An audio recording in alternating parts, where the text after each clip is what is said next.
खुरुमजरी रविशंकर चिंगुलचल की hello check Ravishankar चिंगुलचल की Facebook live चाही सिगी अरोइबा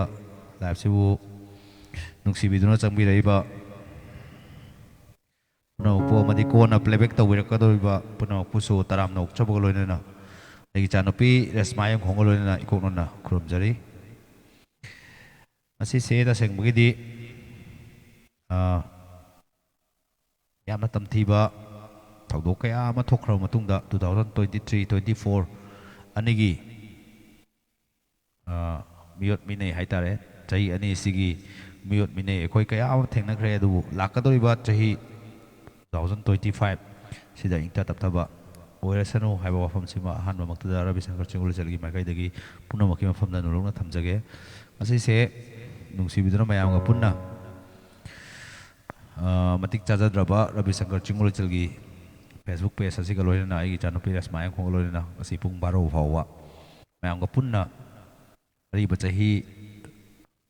असिदगी अरिबा चाही ओइखिगदरोबा 2024 बाय बाय तौमिनबा अमदी लाकदोरिबा अनौबु चाही 2025 पु ओकमिनसी हाइदना असिगी लाइफ से मयाम दा शेयर तौजबनी इरमदम सिगी ओइरिबा सिचुएशन सिबो कोइन तुंगोइनजबा अमदी थवोइजदबा नजदे हाइबा वफम सिमसु पुनमकी ममांगा थमजगे नुंसिबिदुना लाइफ सिबु शेयर तौबियो लोइना मखादा पिजरिबा यूट्यूब लिंक असि मतंगा सब्सक्राइब तौबियो मयामगे तवल मफुंग फाना तौजगे हिंगननबगी लंबी थिजबनी खनबिरगा नुंसिबिदुना मयामना सपोर्ट तौबियो हाइबा वफम सिना अहान बोयना थमजरगा लाइफ सिदा अहान बोयना चंगबिरयो मयामना पिबिरकवा कमेंट पातोक चनबगी तंजा अहान बोयना लौजगे दुगा इसै कुदोल तमना होनाजगे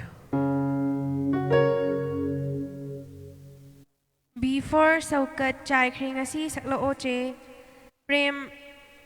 Maibram Moirang Nang Nalap na tam na sakpiro o Rosita Semcha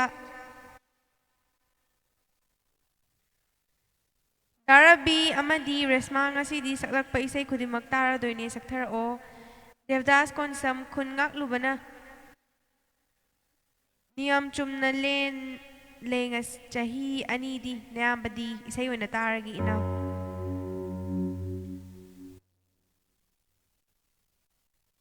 Thank you Iyamba Thakachari Tasengbadi 2023-24 Ani se hadi Machi Manau ne Ani sina aduki matik Lanjadraba Furup Haitare Maitai Furup Sibo aduki matik Otpi Rami I se nakoi na dum haijabani ko adu lakadoriba 2025 2024 gidi manau nupi oiriba 2025 sida paumin nabiramo haidranga saiswai post ama thagat jagi bani tangdu laita ba ingthana leiba lamdam tang ohen biu haidna nuksibiduna mayamna adum comment mayam pipi rei do kitang live sigi may aijan sa lakpada haitare suggestion pipirakpa sing thagatchabagi tanja ama laujage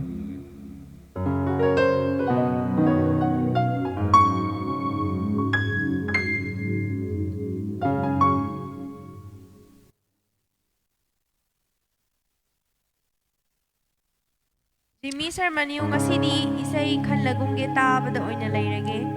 yai kasu kaide soidana dongge apamba isai yaurokani khanjai kainoga pung 12 bok tawdoini nako 12 da punna mayamga punna bye bye longminnawa haine akoi khut ka thangal samga de pare pare har Michael isay emta khanjage yani khanbiu khangenbam kameshwar nice movie urembam emoji mathabire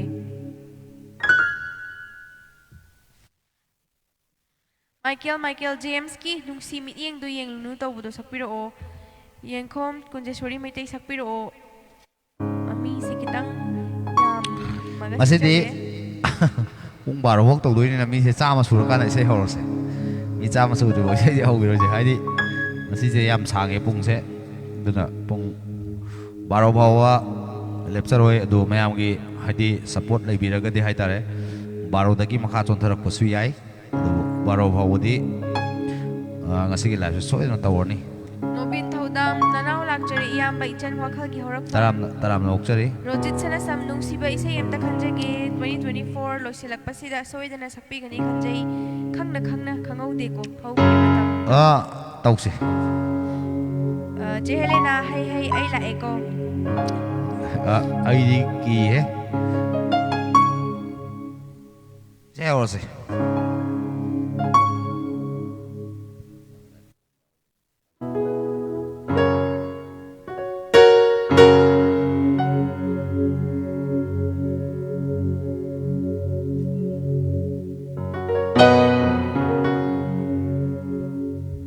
Tondang Lois Isai Targe Khabar Khuman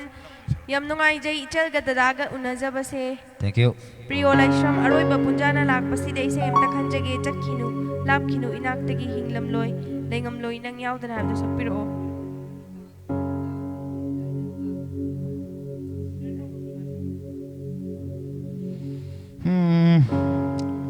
ꯏꯁꯩ ꯈꯪꯗꯕꯁꯨ ꯈꯟꯕꯤꯔꯛꯏꯀꯣ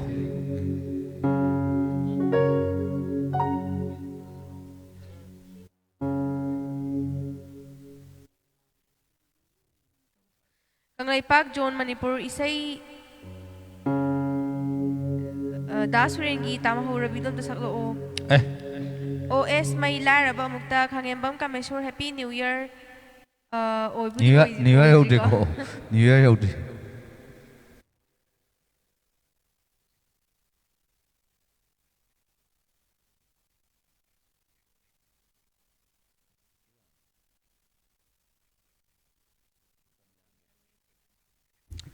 Utam yang lemna isai kaim saktringada ahanbada lupa chama mateng pambirei thank you thagachari tamoi senga taramna okchari adu loinana adomo tamoi senga thagachari isai ka horakanda tharakpa isai hodringaida haidi sen han tharakpa kaise koidi yam maru oina lojei haijatare Je Helena na Isai Amta Khanjage Kanoje Nobin Thaudam Ichan Wakhagi Horafam Pusparani Vikas Mayang Lambam Nongdam Manangi Kumai Seba Isai Sumta Sapiro hojiki isai khanbiraiba mayamse hadi isai manam hadi khanjalakana hoi saudabsu mayam yaudana ko kudamoina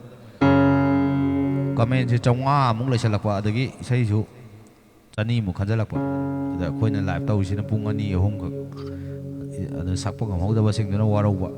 asigo mai problem si thokna dana haitare isai se manam khanjal birakano ngasigi oina isai hadi amamdagi hena kanbi kan isai amamdagi hena kanbi kan odo kana gumbagi isai kanbi rakodo koina ngasidi isai du phajadre haiga so atopa isai masin bagi kudong chabadi lobiyo aduga ngasigi oina isai se ani di kanbi gano haina thamjage ko OS Mai Lar Bawa Bagi Punsinim Ta Iyamba Jacob Chanambam Viewer Jam Hele Haurase Samorjit Bukhrambam Ichal Amani Bro Bulap Na Nolukchari Karam Na Kawarsi Gyabdo Sakpiro O Saksi ngasidi pung 12 bhok ne mayam nungsibina share to view live se mi kitang yamagadi hena 12 dagi mi bu yamagadi adum nungan bhok torosu yai ko do ena nungan bhok torosu yai haraga mi sam chani khata dina te ko aina pamjai Sasi Thangjam Nang Se Thawai Nimta Sakpiro O Isai Se Phanyam Khanjan Gre Aduna Isai Hoktok Charage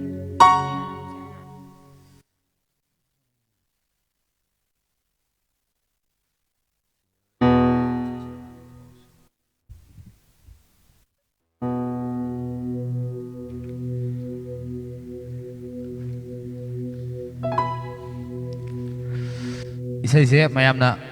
sukhan khanbirakriba haitare isai ma hana hodok chage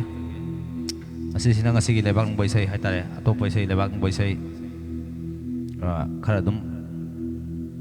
sa ga so kitang lebak ngai se yengminaraga sakminara se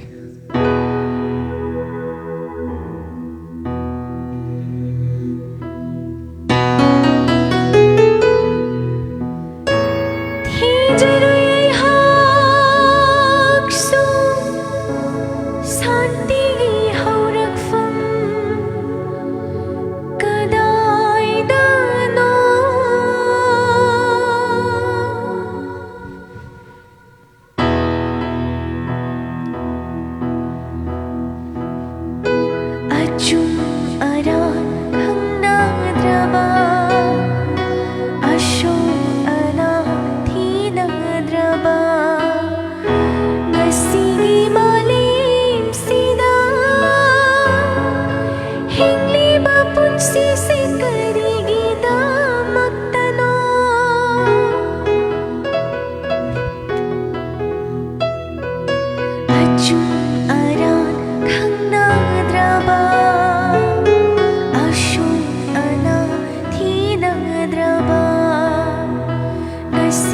मालिमसिदा हिंगलिबा पुंसिसे करिगिदमक्तनो लाखिबनि मालिमसिदा पित्ला थवाइसिंना आसा कया पुदुना नोमदि सोइदना सांतिगी लैकोल ओइहल्लानि खन लाखिदरे ngasidi khinglakhidre santige iri ama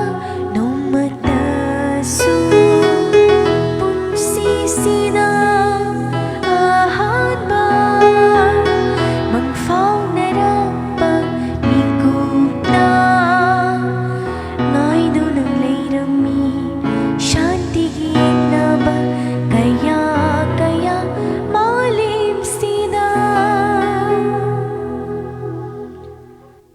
Nangleipak John Manipur Haurase bro. Marang them Dhaneswar Singh nang bu asum ningsing duna leiraba isai do sakpiro Firoz Khan tamo sing asidi yam phazai ko. Thau ꯑꯩ ꯐꯖꯩ ꯍꯥꯏꯔꯛꯄꯁꯤꯗꯤ ꯀꯌꯥꯝ ꯍꯔꯥꯎꯔꯦ Thonau jam nongan jaw ai sulak jari iyamba Vikas mayang ꯑꯧ namba. ꯉꯁꯥꯏ ꯑꯩꯉꯣꯟꯗ ꯃꯦꯁꯦꯖꯁꯨ ꯊꯥꯕꯤꯔꯛꯑꯝꯕꯅꯦ Nungdam manangi komai se haba isai adu mati amtang or susakpiro bro sakjake Surjit loitong bong wakhal na wari kanagi dama ai do ngasidi soidana sakpiro Ichal Resma. Ronald Moirangja nang bu asum nungsiduna lei ningsingduna leire Samorjit Pukhrambam please bro aido karam na kaurasigi haido Suras Ningthaujam aigidi sakpirakte ko nahan su khanba isai oi ngasidi sakjage Firoz Khan tamo amadi Ichan Resma ani bu anauba chahina lakpasida nadeyektana mayamgi seba tauba ngabo oibiu ngasidi Thank you. saklakpa khuding tazarage advance oina tamo amadi Ichan happy new year thank ꯍꯣꯏ you ꯍꯣꯏ ꯑꯗꯣ ꯍꯣꯔꯦꯟ ꯆꯍꯤ ꯑꯅꯧꯕ ꯑꯔꯤ ꯑꯅꯧꯂꯪꯗꯥꯏ ꯍꯥꯏꯇꯥꯔꯦ ꯑꯗꯨꯗ ꯑꯣꯏꯅ ꯋꯦꯁꯁꯦ ꯄꯤꯃꯤꯟꯅꯁꯤꯀꯣ ꯃꯌꯥꯝ ꯄꯨꯟꯅ Rojit Laishram sao tamnarasu kaunagumsi Milan Sana Laishram isai amta saklo kai isai no khanbiro Rojit Sana sam ichal amadi yamba aigi isai do kauni ngaijari khangna khangaude haukhre matamdo ꯑꯗꯨꯝ ꯁꯛꯁꯦ ꯁꯣꯏꯗꯅ Thonau jam nongan jaw loi phau tajage icha naw haubi jam darabi ꯑꯩꯅ ꯈꯪꯕ ꯑꯉꯥꯡꯅꯦ ꯊꯥꯏꯗꯒꯤꯅꯤ Sandhyarani Devi aisu yengzari Pakito versus Pakito pukning ganungsi ichangi isai se tabda ꯈꯨꯟꯗ꯭ꯔꯥꯛꯄꯝ ꯀꯤꯔꯟꯅ ꯂꯨꯄꯥ 100 ꯃꯇꯦꯡ ꯄꯥꯡꯕꯤꯔꯛꯏ thank you ꯊꯥꯒꯠꯆꯔꯤ Surjit loitong momno humlakleng ngasidi aigi thamoida ayingba leinam haidusu sakpiro PM akoizam isai amta khanjage yagadro yani khanbiyo Yangkhom Kunjeshwar Maitai mamangi life ta khankiba isai do sakpiro nungsiba khanglamdraga bu kainabada pirang tarogadra ꯑꯩꯅ ꯁꯛꯇꯧꯅꯦ ꯑꯗꯣ ꯉꯁꯤꯒꯤ ꯑꯣꯏꯅ ꯁꯣꯏꯗꯅꯃꯛꯀꯤ ꯂꯩꯕꯤꯌꯨ ꯑꯗꯣ ꯁꯣꯏꯗꯅ ꯁꯛꯆꯔꯛꯀꯦ ꯑꯗꯨꯗ ꯅꯠꯇꯦ ꯑꯇꯩ ꯌꯥꯝ ꯁꯣꯜꯂꯛꯀꯗꯣꯏꯖꯥꯠꯅꯤ ꯑꯁ ꯉꯁꯤꯗꯤ ꯃꯩꯗꯅꯤ ꯂꯩꯔꯤꯁꯤ ꯏꯁꯩꯁꯤ Suraj Ningthaujam Yohandi aina khanba isai su sakpirakte ko ngasidi sakjagani Hangembam Kameswarna malang manang singawi da sakpiro Robin Thaudam Ichan Resma wakhal gi horfam haurase ꯉꯁꯤꯒꯤ ꯑꯣꯏꯅ ꯌꯥꯝ ꯍꯥꯏꯗꯤ ꯌꯥꯝ ꯅꯨꯡꯉꯥꯏꯕ ꯅꯨꯡꯁꯤꯕ ꯌꯥꯝꯅꯁꯨ ꯅꯨꯡꯉꯥꯏ ꯌꯥꯝꯅꯁꯨ ꯅꯨꯡꯁꯤ ꯍꯥꯏꯇꯥꯔꯦ ꯑꯍꯥꯟꯕ ꯑꯣꯏꯅ ꯍꯥꯏꯇꯥꯔꯦ ꯉꯁꯤꯒꯤ ꯂꯥꯏꯐꯁꯤꯒꯤ ꯄꯨꯛꯅꯤꯡ ꯌꯥꯝꯅꯁꯨ ꯅꯨꯡꯁꯤ ꯏꯅꯥꯎ ꯐꯦꯔꯣꯁ ꯈꯥꯟ ꯁꯟꯗꯣꯡꯗꯒꯤꯅꯤ ꯃꯥꯅ ꯍꯧꯖꯤꯛ ꯍꯧꯖꯤꯛ ꯂꯨꯄꯥ 1,000 ꯀꯥꯞꯄꯤꯔꯛꯏ ꯊꯦꯡꯛ ꯌꯨ ꯊꯥꯒꯠꯆꯔꯤ ꯄꯨꯛꯅꯤꯡ ꯀꯩꯅꯣꯝ ꯇꯧꯋꯦ ꯅꯠꯇꯦ ꯄꯩꯁꯥ ꯌꯥꯝꯅ ꯀꯥꯞꯄꯛꯄꯒꯤ ꯅꯠꯇꯦꯀꯣ ꯍꯥꯟꯅꯁꯨ ꯑꯗꯨꯝ ꯃꯇꯦꯡ ꯑꯗꯨꯝ ꯄꯥꯡꯕꯤꯔꯛꯄꯅꯤ ꯑꯗꯣ ꯉꯁꯤ ꯃꯥꯅ ꯍꯧꯖꯤꯛ ꯂꯨꯄꯥ 1,000 ꯃꯇꯦꯡ ꯄꯥꯡꯕꯤꯔꯛꯏ ꯊꯃꯣꯏ ꯁꯦꯡꯅ ꯊꯥꯒꯠꯄ ꯐꯣꯡꯗꯣꯛꯆꯔꯤ ꯏꯅꯥꯎ ꯐꯦꯔꯣꯁ ꯈꯥꯟ ꯇꯧꯔꯨ ꯈꯨꯗꯤꯡꯃꯛꯇ ꯃꯥꯏ ꯄꯥꯛꯄ ꯑꯣꯏꯕꯤꯌꯨ ꯂꯣꯏꯅꯅ ꯉꯁꯤꯒꯤ ꯑꯣꯏꯅ ꯃꯇꯦꯡ ꯄꯥꯡꯕꯤꯔꯛꯈꯤꯕ ꯍꯥꯏꯇꯥꯔꯦ ꯄꯨꯝꯅꯃꯛꯄꯨꯁꯨ ꯊꯃꯣꯏ ꯁꯦꯡꯅ ꯊꯥꯒꯠꯆꯔꯤ ꯁꯨꯝ ꯈꯤꯇꯪ ꯁꯔꯄ꯭ꯔꯥꯏꯖ ꯑꯣꯏꯕꯗꯣ ꯑꯩꯈꯣꯏꯅ ꯇꯧꯖꯔꯤꯕ ꯃꯇꯤꯛ ꯆꯥꯖꯗ꯭ꯔꯕ ꯂꯥꯏꯐꯁꯤꯗ ꯍꯥꯏꯇꯥꯔꯦ ꯍꯧꯖꯤꯛꯀꯤ ꯃꯇꯝꯗ ꯑꯁꯨꯛ ꯌꯥꯝꯅ ꯋꯥꯅꯔꯕ ꯃꯇꯝꯁꯤꯗ ꯁꯨꯃꯥꯏꯅ ꯆꯥꯎꯅ ꯃꯇꯦꯡ ꯄꯥꯡꯕꯤꯔꯛꯄꯗꯣ ꯁꯨꯝ ꯊꯥꯒꯠꯆꯕ ꯐꯣꯡꯗꯣꯛꯆꯕꯅꯤ ꯑꯗꯨꯒ ꯁꯤꯗꯩꯁꯤꯗ ꯊꯣꯏꯗꯣꯛ ꯍꯦꯟꯗꯣꯛꯅ ꯑꯇꯣꯞ ꯑꯇꯣꯞꯄꯗ ꯍꯥꯏꯗꯤ ꯃꯤꯆꯪ ꯃꯤꯈꯥꯏ ꯅꯥꯏꯕꯒꯤ ꯀꯩꯒꯨꯝꯕ ꯀꯔꯤꯝꯇ ꯂꯩꯖꯗꯦ ꯍꯥꯏꯅ ꯊꯝꯖꯒꯦꯀꯣ Hondang Loisna Namigum Habese do Sapiro Sister Hazadiye Elangwam Abung Anauba Chahina Lakpasida Adum Tatajage ꯍꯣꯏ ꯑꯦꯂꯥꯡꯋꯥ ꯑꯕꯨꯡꯁꯦ ꯑꯩ ꯌꯥꯝ ꯆꯤꯡꯅꯕ ꯑꯃꯗꯤ ꯂꯩꯕ ꯑꯣꯏꯔꯤꯔꯣ ꯑꯣꯏꯗ꯭ꯔꯤꯔꯥ ꯈꯪꯗꯕ ꯏꯁꯩ ꯈꯜꯂꯛꯏ ꯏꯁꯩꯁꯤꯒ ꯌꯥꯝ ꯆꯥꯟꯅꯗꯕ ꯍꯥꯏꯇꯥꯔꯦ ꯑꯗꯨ ꯐꯔꯦ BM ꯃꯀꯣꯏꯖꯝ ꯄꯦꯟꯕ ꯅꯥꯏꯗ꯭ꯔꯕ ꯅꯨꯡꯁꯤꯕ ꯍꯥꯏꯕꯗꯣ ꯑꯗꯨꯃꯛꯇ ꯁꯛꯄꯤꯔꯛꯑꯗꯤ ꯌꯥꯝ ꯅꯨꯡꯉꯥꯏꯖꯒꯅꯤ ꯌꯥꯅꯤ ꯁꯛꯆꯔꯛꯀꯦ 이세 야매 이세 야매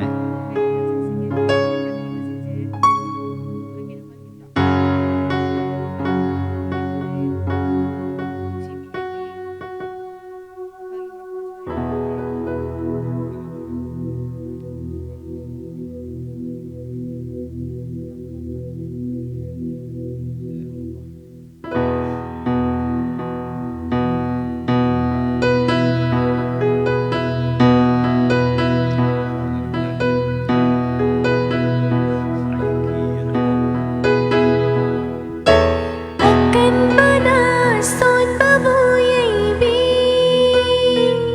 upay laytadjing natija sud-sud ka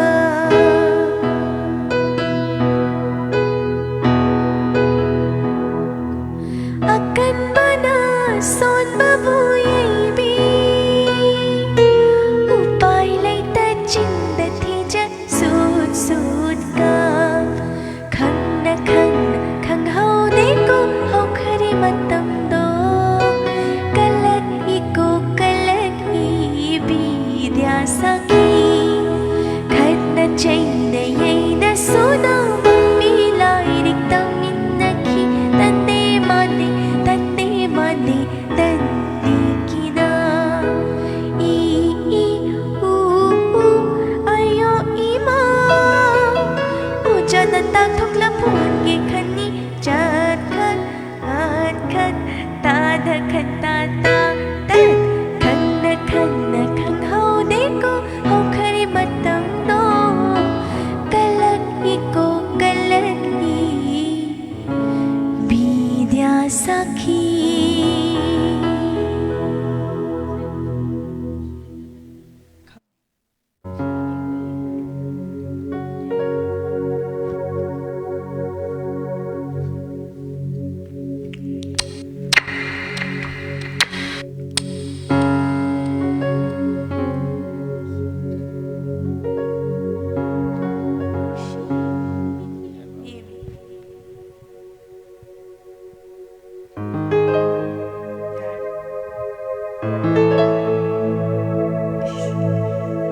Nungshi miting doing lulu kanana Nungshi minok tonok lulu kanana Manglatay bang anita nang sing ay oy jagi Manglatay bang anita nang sing ay oy jagi Pakhang pumbagahan ikanno Ido matagaw jagi sum-sum Nungshi miting doing lulu kanana Nungshi minok tonok lulu kanana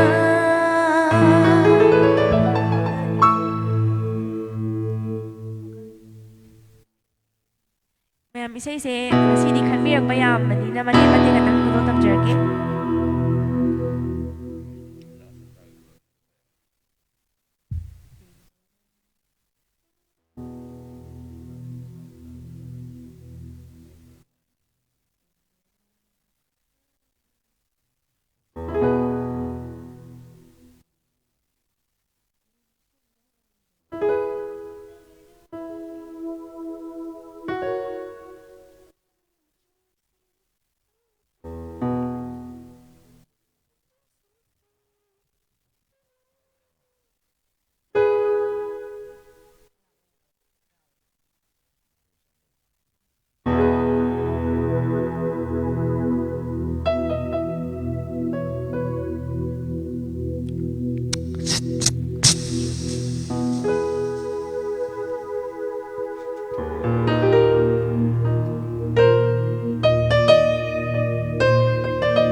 ꯂꯣꯏꯁꯤꯜꯂꯕꯁꯨ ꯅꯪꯇꯒꯤ ꯁꯛꯇꯝ ꯎꯔꯤꯕ ꯅꯪꯇꯒꯤ ꯁꯛꯇꯝ ꯎꯔꯤꯕ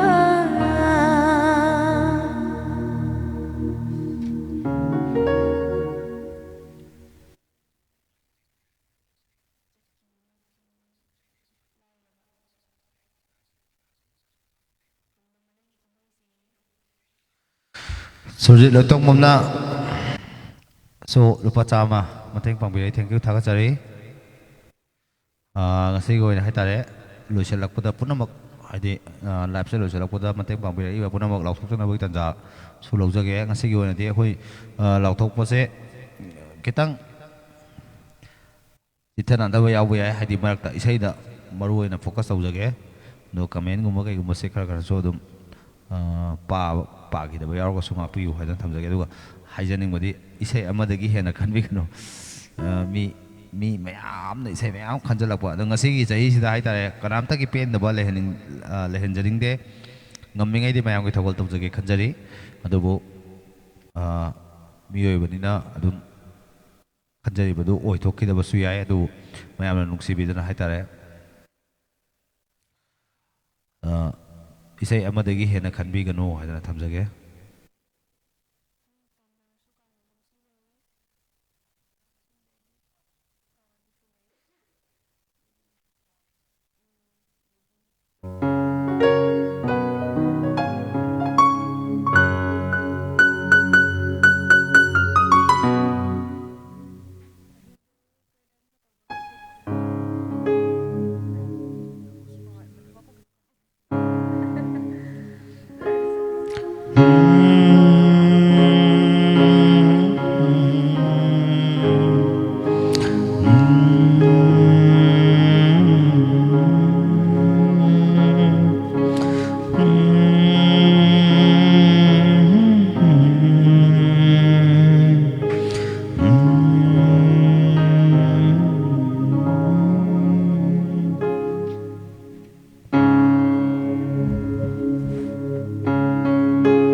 isai se mate mate sakchar ke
Comment khara pathokjarake isai budi myam leiri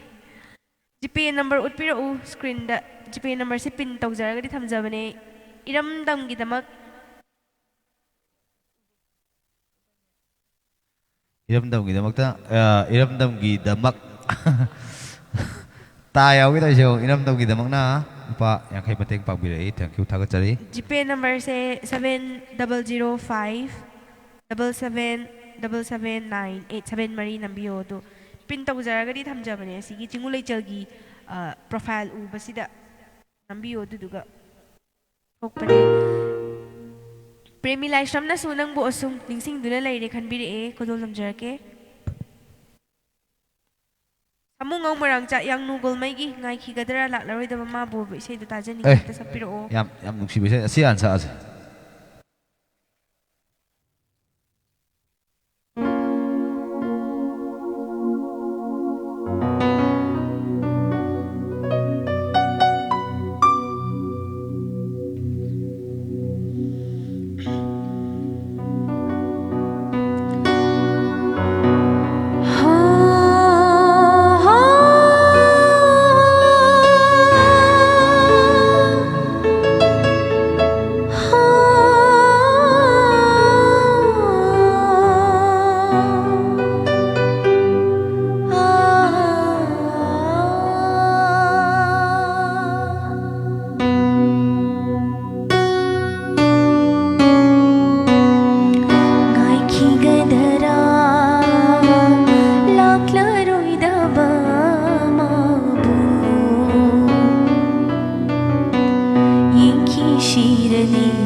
Manda na may account to kare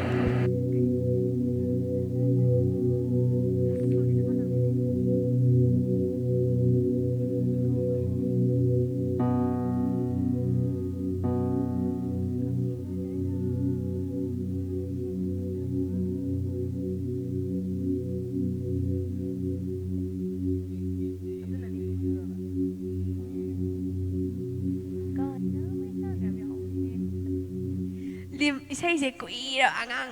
thaina angang class 6 7 karing idu tar ga sakhi bane amukang sakhi bai sai ne adu yam sanung bagi saksa bani ko lan lo widana ba hajari matang isai amuk horse Rosina Samnar lobe fau yang jage oza Somin Kumar gi sai nang nami gi ukibada ai di nang bu yang banga moroi sakpi ba yaroi dro yani sakjarake Nobin Thaudam, thank you, Ichan, Prem, Ibram, Ichan, nang nalap na tam na isay dusak piro. Sandiara ni Yam Pam Jabi, isay ni sister. Firoz Khan, nice voice, Ichan Tagachari, Sanjit Nong Tungbam, Ngawi, Sonariba, Miragi Purnima, Jacob Chanambam, Yambung, welcome. Hanes SH Konjel di Fazarita, Banungari Tagachari, Chere na Ibungi Kazaisi.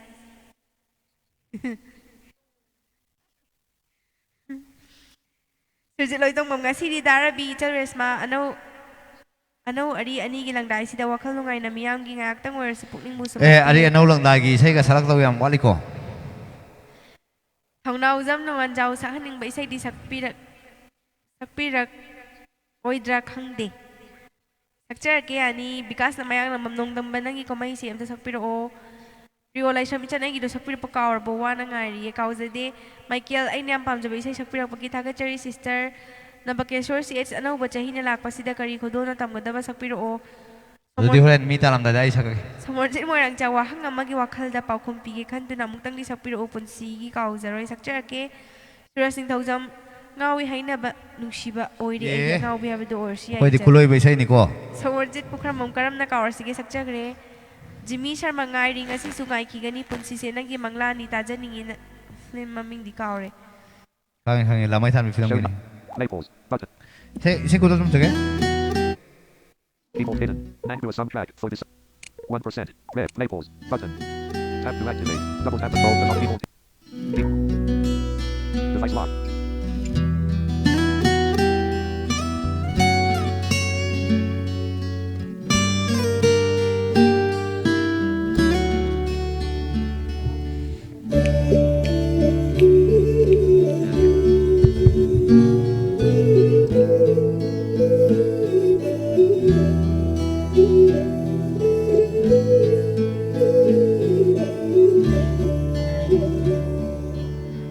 ꯅꯪꯕꯨ ꯑꯁꯨꯝ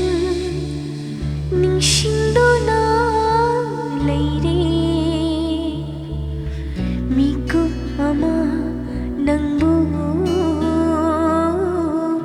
ꯀꯥꯎꯒꯤ ꯉꯝꯗ꯭ꯔꯦ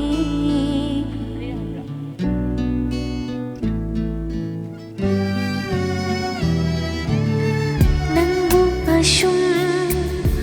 ꯅꯤꯡꯁꯤꯡꯗꯨꯅ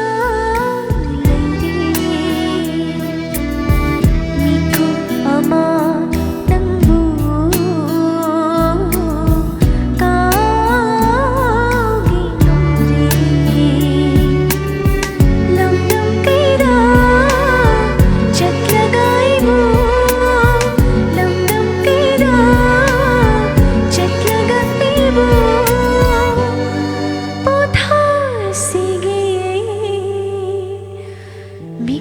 amatang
ꯃꯦꯝ ꯑꯀꯣꯏꯖꯝꯅ ꯀꯃꯦꯟꯇꯤ ꯄꯥꯊꯣꯛꯄꯤꯔꯛꯑꯦ ꯑꯗꯣ ꯏꯁꯩꯗꯤ ꯁꯛꯄꯤꯔꯛꯇꯦꯅ ꯍꯥꯏꯔꯛꯑꯦ ꯁꯛꯆꯔꯛꯀꯦ ꯃꯊꯪ ꯑꯗꯨꯝ ꯅꯪꯁꯦ ꯉꯥꯎꯋꯤꯗ ꯂꯩꯔꯤ ꯀꯃꯦꯟꯁꯦ ꯃꯌꯥꯝ ꯑꯃ ꯂꯩꯔꯝꯃꯦ ꯁꯨꯁꯤꯜ ꯁꯒꯣꯜꯁꯦꯝ ꯁꯤꯁꯇꯔ ꯁꯨꯝ ꯃꯌꯥꯝ ꯉꯁꯤꯗꯤ ꯕꯥꯔꯣꯐꯧ ꯇꯧꯗꯣꯏꯅ ꯀꯃꯦꯟ ꯈꯔ ꯄꯥꯅꯕ ꯇꯟꯖꯥꯃꯨꯛ ꯂꯧꯕꯤꯔꯁꯤꯀꯣ ꯄꯨꯛꯅꯤꯡ ꯌꯥꯝ ꯅꯨꯡꯁꯤ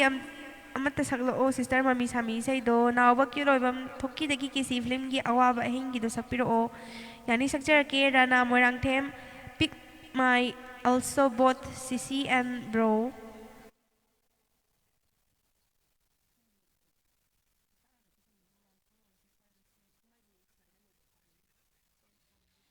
ꯑꯗꯒꯤ ꯑꯩꯈꯣꯏꯒꯤ ꯀꯩꯅꯣ ꯁ꯭ꯇꯥꯔ ꯉꯥꯛꯇ ꯊꯝꯃꯀꯥꯟꯗ ꯃꯤꯡꯗꯤ ꯊꯥꯗꯦꯕꯀꯣ ꯁꯤꯁꯤꯅ ꯂꯨꯄꯥ 100 ꯃꯇꯦꯡ ꯄꯥꯡꯕꯤꯔꯦ ꯍꯥꯏꯗꯤ ꯁ꯭ꯇꯥꯔ ꯈꯛꯇꯪ ꯂꯩ ꯑꯦꯀꯥꯎꯟꯁꯦ ꯀꯅꯥ ꯑꯣꯏꯗꯣꯏꯅꯣ ꯈꯪꯗ꯭ꯔꯦ ꯁꯤꯃꯅ ꯂꯨꯄꯥ 100 ꯃꯇꯦꯡ ꯄꯥꯡꯕꯤꯔꯦ ꯊꯦꯡꯛ ꯌꯨ ꯔꯥꯅꯥ ꯃꯣꯏꯔꯥꯡꯊꯦꯝꯅ ꯏꯆꯟ ꯀꯣꯏꯅ ꯄꯥꯏꯕ ꯂꯩꯆꯟꯗꯨꯁꯨ ꯁꯛꯄꯤꯔꯛꯑꯣ LC ꯃꯉꯥꯡ ꯍꯥꯏꯔ MC ꯃꯉꯥꯡꯅꯁꯨ ꯂꯨꯄꯥ 100 ꯃꯇꯦꯡ ꯄꯥꯡꯕꯤꯔꯦ ꯊꯦꯡꯛ ꯌꯨ ꯊꯥꯒꯠꯆꯔꯤ ꯔꯨꯕꯤ ꯂꯩꯁꯥꯡꯊꯦꯝ ꯅꯪꯒꯤ ꯅꯄꯥꯎꯗꯣ ꯑꯝꯇ ꯇꯥꯖꯅꯤꯡꯉꯤ ꯏꯆꯟꯒꯤ ꯈꯣꯟꯖꯦꯜꯗ ꯏꯁ ꯑꯣ ꯅꯪꯒꯤ ꯅꯄꯥꯎ ꯇꯥꯍꯜꯂꯛꯇ꯭ꯔꯤꯕ ꯀꯔꯤꯒꯤꯅꯣ ꯇꯧꯕ ꯏꯁꯩꯗꯨꯅꯤꯀꯣ ꯑꯗꯣ ꯃꯥꯅ ꯃꯥꯏ ꯈꯣꯟꯖꯦꯜ ꯇꯥꯗꯕ ꯌꯥꯗ꯭ꯔꯒꯗꯤ ꯈꯪꯗ꯭ꯔꯦ ꯑꯗꯨꯒ ꯑꯩꯅ ꯕꯥꯁꯤꯅ ꯈꯣꯡꯄ ꯌꯥꯔꯒꯗꯤ ꯑꯩ ꯕꯥꯁꯤꯅ ꯁꯣꯏꯗꯅ ꯈꯣꯡꯖꯔꯛꯀꯦ ꯁꯥꯃꯨ ꯉꯧ ꯃꯔꯥꯡꯆꯥ ꯊꯥꯒꯠꯆꯔꯤ ꯉꯝꯈꯩ ꯂꯩꯇꯅ ꯏꯅꯥꯎ ꯔꯕꯤ ꯑꯃꯗꯤ ꯏꯆꯟ ꯔꯦꯁꯃꯥꯕꯨ ꯊꯥꯒꯠꯆꯔꯤ ꯅꯣꯡꯗꯝꯕ ꯅꯪꯒꯤ ꯀꯨꯝꯍꯩ ꯁꯛꯄꯤꯔꯛꯑꯣ ꯁꯗꯥꯔꯅꯤ ꯑꯊꯣꯛꯄꯝ ꯄꯨꯟꯁꯤꯗ ꯅꯪꯒ ꯊꯦꯡꯅꯔꯝꯗ꯭ꯔꯕ ꯁꯛꯄꯤꯔꯛꯑꯣ ꯔꯅꯥ ꯃꯣꯏꯔꯥꯡꯊꯦꯝ ꯑꯩꯒꯤꯗꯤ ꯂꯧꯈꯠꯄꯗ ꯌꯥꯎꯕꯤꯗꯤ ꯏꯆꯥꯅ ꯌꯥꯎꯖꯔꯕꯅꯦ ꯄꯥꯊꯣꯛꯆꯈ꯭ꯔꯕꯅꯦ ꯔꯦꯃꯤ ꯂꯥꯏꯁ꯭ꯔꯝ ꯊꯦꯡꯛ ꯌꯨ ꯁꯤꯁꯇꯔ ꯅꯨꯡꯁꯤꯕ ꯁꯥꯒꯅꯨ ꯋꯥ ꯅꯩꯔꯦ ꯊꯥꯒꯠꯆꯔꯤ ꯑꯃꯤꯔ ꯑꯦꯂꯦꯛꯁ ꯌꯥꯝ ꯐꯖꯩ ꯏꯁꯩꯁꯦ ꯃꯣꯏꯔꯥꯡꯊꯦꯝ ꯙꯅꯦꯁꯣꯔ ꯁꯤꯡ ꯊꯋꯥꯏꯅ ꯄꯥꯝꯖꯕ ꯏꯁꯩ ꯁꯛꯄꯤꯔꯛꯄꯒꯤꯗꯃꯛ ꯊꯥꯒꯠꯆꯔꯤ ꯁꯨꯁꯤꯜ ꯁꯒꯣꯝꯁꯦꯟ ꯁꯤꯁꯇꯔ ꯃꯃꯤ ꯁꯥꯃꯤꯗꯣ ꯁꯛꯄꯤꯔꯛꯑꯣ ꯂꯣꯡꯖꯝ ꯕꯤꯀꯥꯟꯗ ꯏꯁꯩ ꯑꯝꯇ ꯈꯟꯖꯒꯦ ꯁꯣꯡ ꯅꯦꯝ ꯅꯪꯒꯤ ꯅꯨꯡꯁꯤ ꯋꯥꯈꯜꯗ ꯍꯥꯏꯕꯗꯣ ꯑꯩ ꯏꯔꯝꯗꯝꯒꯤꯗꯃꯛꯅꯦ ꯑꯣ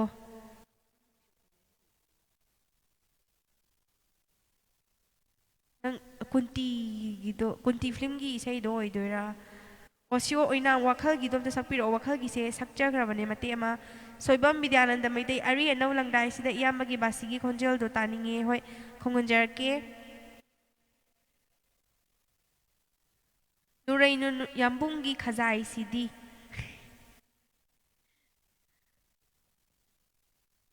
ꯁꯨꯔꯖꯤꯠ ꯂꯣꯏꯇꯣꯡꯕꯝ ꯑꯩꯒꯤꯗꯣ ꯉꯥꯏꯔꯤꯀꯣ ꯏꯆꯜ ꯁꯨꯔꯖꯤꯠ ꯂꯣꯏꯇꯣꯡꯕꯝꯒꯤꯁꯦ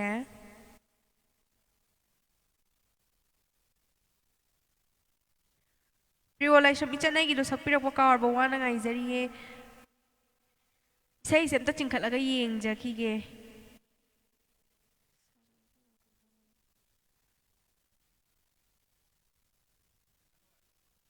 ꯁꯨꯔꯖꯤꯠ ꯂꯣꯏꯇꯣꯡꯕꯝꯒꯤ ꯀꯃꯦꯟꯁꯦ ꯑꯣ ꯍꯨꯝꯂꯛꯂꯦ ꯉꯁꯤꯗꯤ ꯑꯩꯒꯤ ꯊꯃꯣꯏꯗ ꯑꯏꯪꯕ ꯂꯩꯅꯝ ꯁꯤ ꯏꯁꯩꯁꯦ ꯈꯪꯗꯤ ꯈꯪꯉꯦ ꯑꯗꯣ ꯐꯥꯖꯗꯤꯌꯦ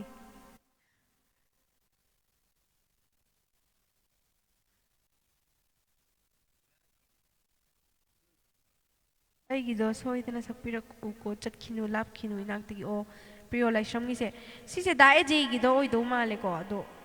ꯗꯥ ꯑꯦꯖꯦꯒꯤꯁꯦ ꯃꯌꯦꯛ ꯑꯃꯨꯛ ꯁꯣꯏꯔꯛꯇꯧ ꯃꯥꯟꯕ ꯈꯪꯕꯨꯗꯤ ꯈꯪꯉꯒꯁꯨ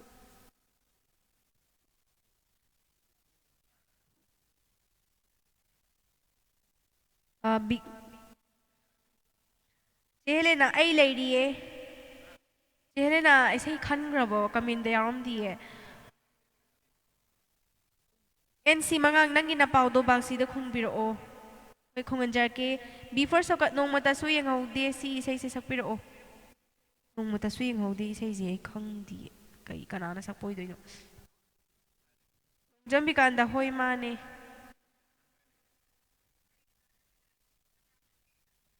ꯅꯨꯡꯁꯤꯕ ꯁꯥꯒꯅꯨ ꯏꯆꯦ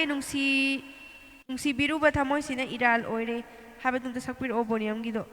ꯍꯣꯏ ꯁꯛꯆꯔꯛꯀꯦ ꯁꯨꯖꯤꯜ ꯁꯀꯣꯜꯁꯦꯝ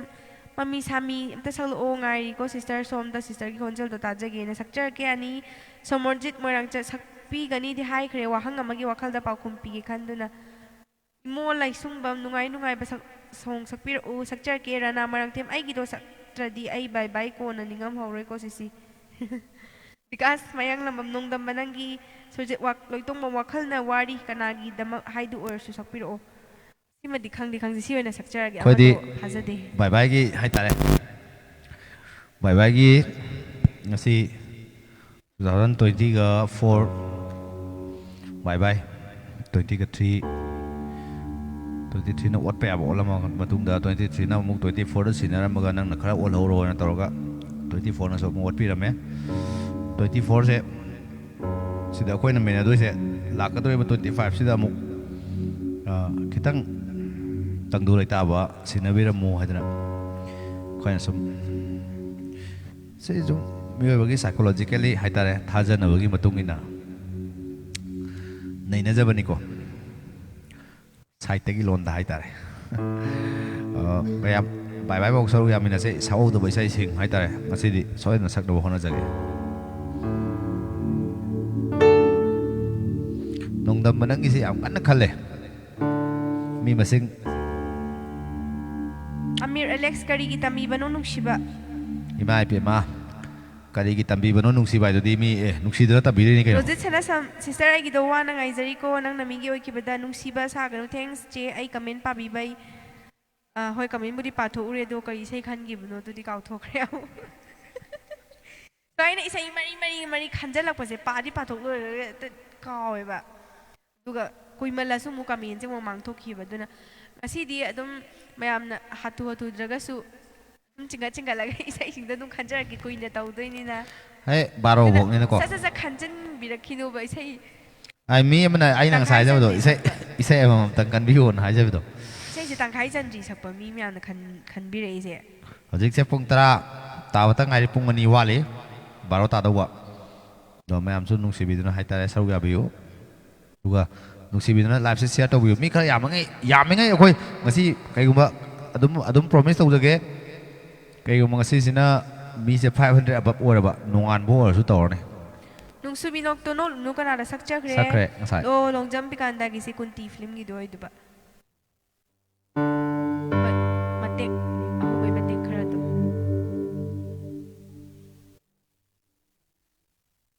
ꯁꯃꯤꯔ ꯑꯍꯃꯦꯗꯅ ꯇꯞꯇꯥꯒꯤ ꯏꯁꯩ ꯑꯝꯇ ꯁꯛꯄꯤꯔꯛꯎ ꯑꯩꯁꯨ ꯇꯣꯡꯂꯥꯎꯕꯤ ꯃꯈꯥ ꯂꯩꯀꯥꯏ ꯀꯦꯅꯦꯜꯗ ꯗ꯭ꯌꯨꯇꯤ ꯇꯧꯔꯤ ꯏꯁꯩꯗꯨ ꯇꯥꯔꯒ ꯄꯣꯊꯥꯖꯒꯦ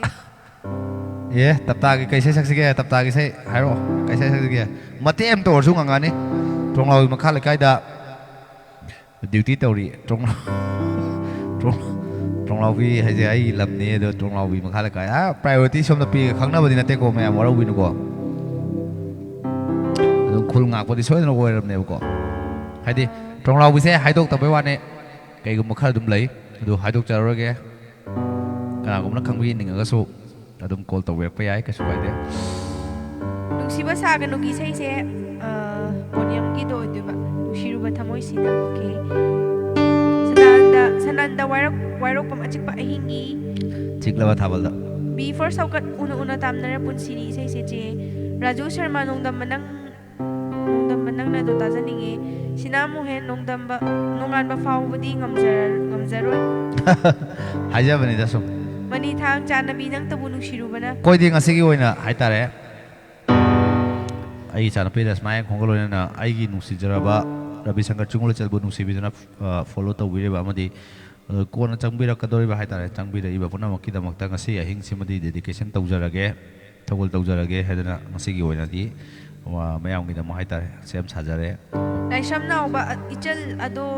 ꯅꯣꯡꯗꯝꯕ ꯅꯪꯒꯤ ꯀꯨꯝꯍꯩꯁꯦ ꯑꯝꯇ ꯁꯛꯄꯤꯔꯛꯑꯗꯤ ꯌꯥꯝ ꯅꯨꯡꯉꯥꯏꯖꯒꯅꯤ ꯅꯣꯡꯗꯝꯕ ꯉꯥꯛꯇ ꯉꯥꯏꯔꯦ ꯔꯅꯥ ꯃꯣꯏꯔꯥꯡꯊꯦꯝ ꯑꯩꯕꯨꯗꯤ ꯀꯔꯤꯝꯇ ꯈꯟꯕꯤꯗꯕꯒꯤꯅꯤꯀꯣ ꯁꯤ ꯍꯌꯦ ꯈꯟꯖꯩꯌꯦ ꯂꯣꯏꯅ ꯈꯟꯖꯩꯌꯦ ꯑꯣꯀ꯭ꯔꯝ ꯁꯟꯖꯤꯠ ꯃꯩꯇꯩꯅ ꯂꯨꯄꯥ 50 ꯃꯇꯦꯡ ꯄꯥꯡꯕꯤꯔꯛꯏ ꯃꯣꯏꯔꯥꯡꯊꯦꯝ ꯙꯅꯦꯁꯣꯔ ꯊꯦꯡꯂ ꯑꯍꯤꯡ ꯌꯥꯡꯈꯩ ꯃꯇꯝꯁꯤꯗ ꯅꯠꯇꯦꯀꯣ ꯍꯥꯏꯕ ꯏꯁꯩꯗꯣ ꯁꯛꯄꯤꯔꯛꯑꯣ ꯑꯣꯀ꯭ꯔꯝ ꯁꯟꯖꯤꯠ ꯃꯩꯇꯩꯁꯦ ꯂꯨꯄꯥ 50 ꯅꯠꯇꯦ ꯑꯩ ꯍꯧꯖꯤꯛꯀꯤꯗꯣ ꯁꯣꯏꯈꯤꯕꯅꯦ ꯖꯤꯔꯣ ꯑꯃ ꯋꯥꯠꯂꯝꯃꯦ ꯂꯨꯄꯥ 500 ꯑꯣꯏꯗꯣꯏꯅꯦ ꯂꯨꯄा 500 ꯃꯇꯦꯡ ꯄꯥꯡꯕꯤꯔꯛꯏ ꯁꯣꯏꯈꯤꯕꯅꯦ ꯍꯧꯖꯤꯛꯀꯤꯗꯣ ꯉꯥꯛꯄꯤꯌꯨ ꯍꯥꯏꯖꯔꯤ ꯂꯨꯋꯥꯡꯆꯥ ꯃꯩꯁꯅꯥꯝꯅ ꯀꯨꯀꯤꯂꯦꯟ 16ꯗꯣ ꯁꯛꯄꯤꯔꯛꯑꯣ ꯉꯥꯏꯈꯣꯀꯣ ꯄꯦꯖꯁꯦ ꯑꯃꯨꯛ ꯔꯤꯄꯣꯔꯠ ꯇꯧꯁꯜꯂꯛꯇꯅ ꯐꯔꯛ ꯇꯥꯅꯤ ꯑꯩ ꯐꯣꯂꯣꯋꯔ ꯌꯥꯝꯗ꯭ꯔꯤꯕꯀꯣ ꯑꯩꯒꯤ ꯐꯣꯂꯣꯋꯔ ꯌꯥꯝꯃꯒꯗꯤ ꯃꯣꯏꯅ ꯔꯤꯄꯣꯔꯠ ꯇꯧꯔꯛꯄ ꯀꯩꯗꯧꯕ ꯑꯩꯉꯣꯟꯗ ꯊꯣꯏꯗꯣꯛꯇꯦ ꯑꯗꯨꯒ ꯍꯧꯖꯤꯛꯀꯤ ꯑꯣꯏꯅꯗꯤ ꯀꯟꯅ ꯔꯤꯄꯣꯔꯠꯀꯨꯝꯕ ꯀꯩꯒꯨꯝꯕ ꯇꯧꯍꯟꯅꯤꯡꯗꯦ ꯍꯥꯏꯇꯥꯔꯦ ꯑꯗꯨꯅꯅꯦ ꯉꯁꯤꯐꯥꯎ ꯀꯀꯥꯒꯤ ꯀꯨꯀꯤꯂꯦꯟ ꯁꯤꯔꯤꯁꯁꯦ ꯑꯩ ꯀꯩꯒꯨꯝꯕ ꯑꯝꯇ ꯑꯩꯒꯤ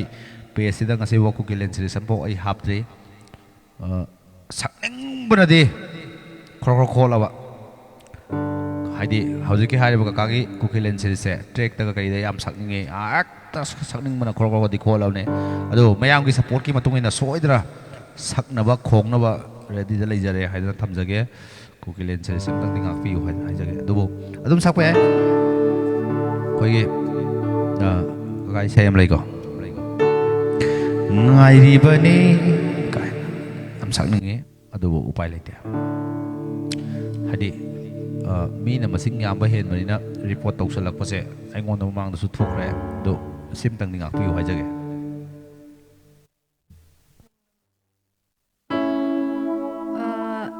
ꯀꯃꯦꯟꯁꯦ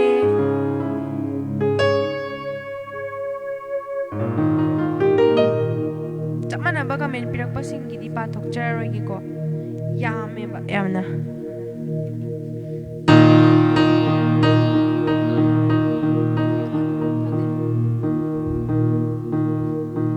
ꯏꯁꯩꯁꯦ ꯃꯇꯦꯛ ꯃꯇꯦꯛ ꯈꯨꯗꯣꯜ ꯇꯝꯖꯔꯛꯀꯦ ꯌꯥꯝꯕꯅꯤꯅ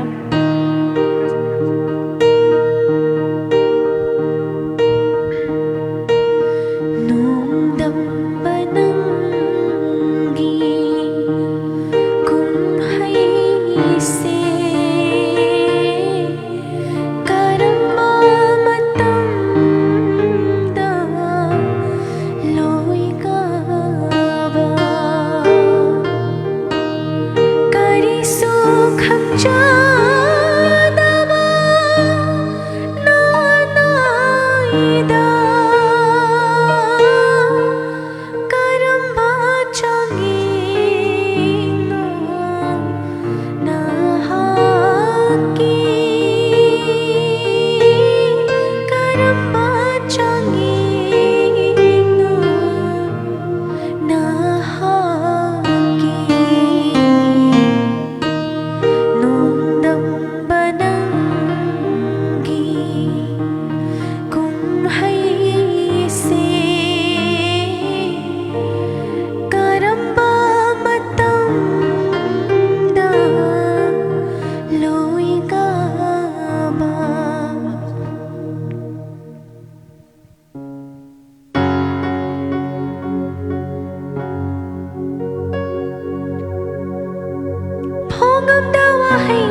ꯏꯁꯩꯁꯦ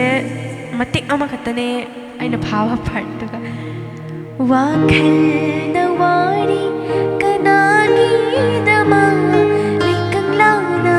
ꯉꯥꯏꯔꯤ ꯅꯣꯡꯖꯨ ꯊꯥ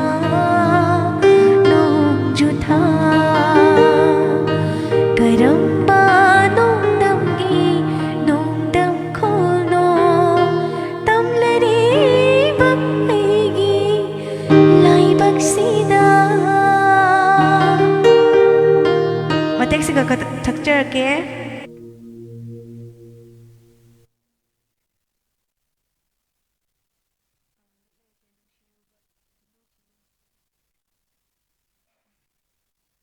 ꯁꯣꯏꯕꯝ ꯕꯤꯗ꯭ꯌꯥꯅꯟꯗꯅꯁꯨ ꯌꯥꯝ ꯅꯨꯡꯁꯤꯅ ꯂꯨꯄꯥ 10 ꯃꯇꯦꯡ ꯄꯥꯡꯕꯤꯔꯛꯏ ꯊꯃꯣꯏ ꯁꯦꯡꯅ ꯊꯥꯒꯠꯄ ꯐꯣꯡꯗꯣꯛꯆꯔꯤ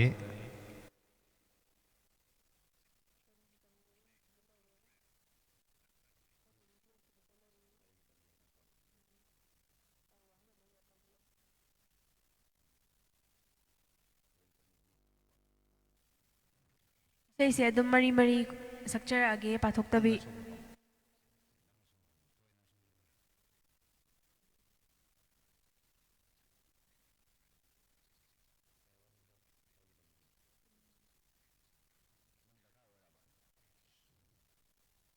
ꯔꯅꯥ ꯃꯣꯏꯔꯥꯡꯊꯦꯝ ꯁꯤ ꯑꯩꯒꯤꯗꯤ ꯌꯦꯡꯕꯤꯗꯕ ꯃꯥꯜꯂꯦꯀꯣ ꯄ꯭ꯂꯤꯖ ꯑꯩꯕꯨ ꯏꯪꯈꯣꯔꯥ ꯍꯥꯏꯕ꯭ꯔꯥ ꯑꯗꯨꯝꯇ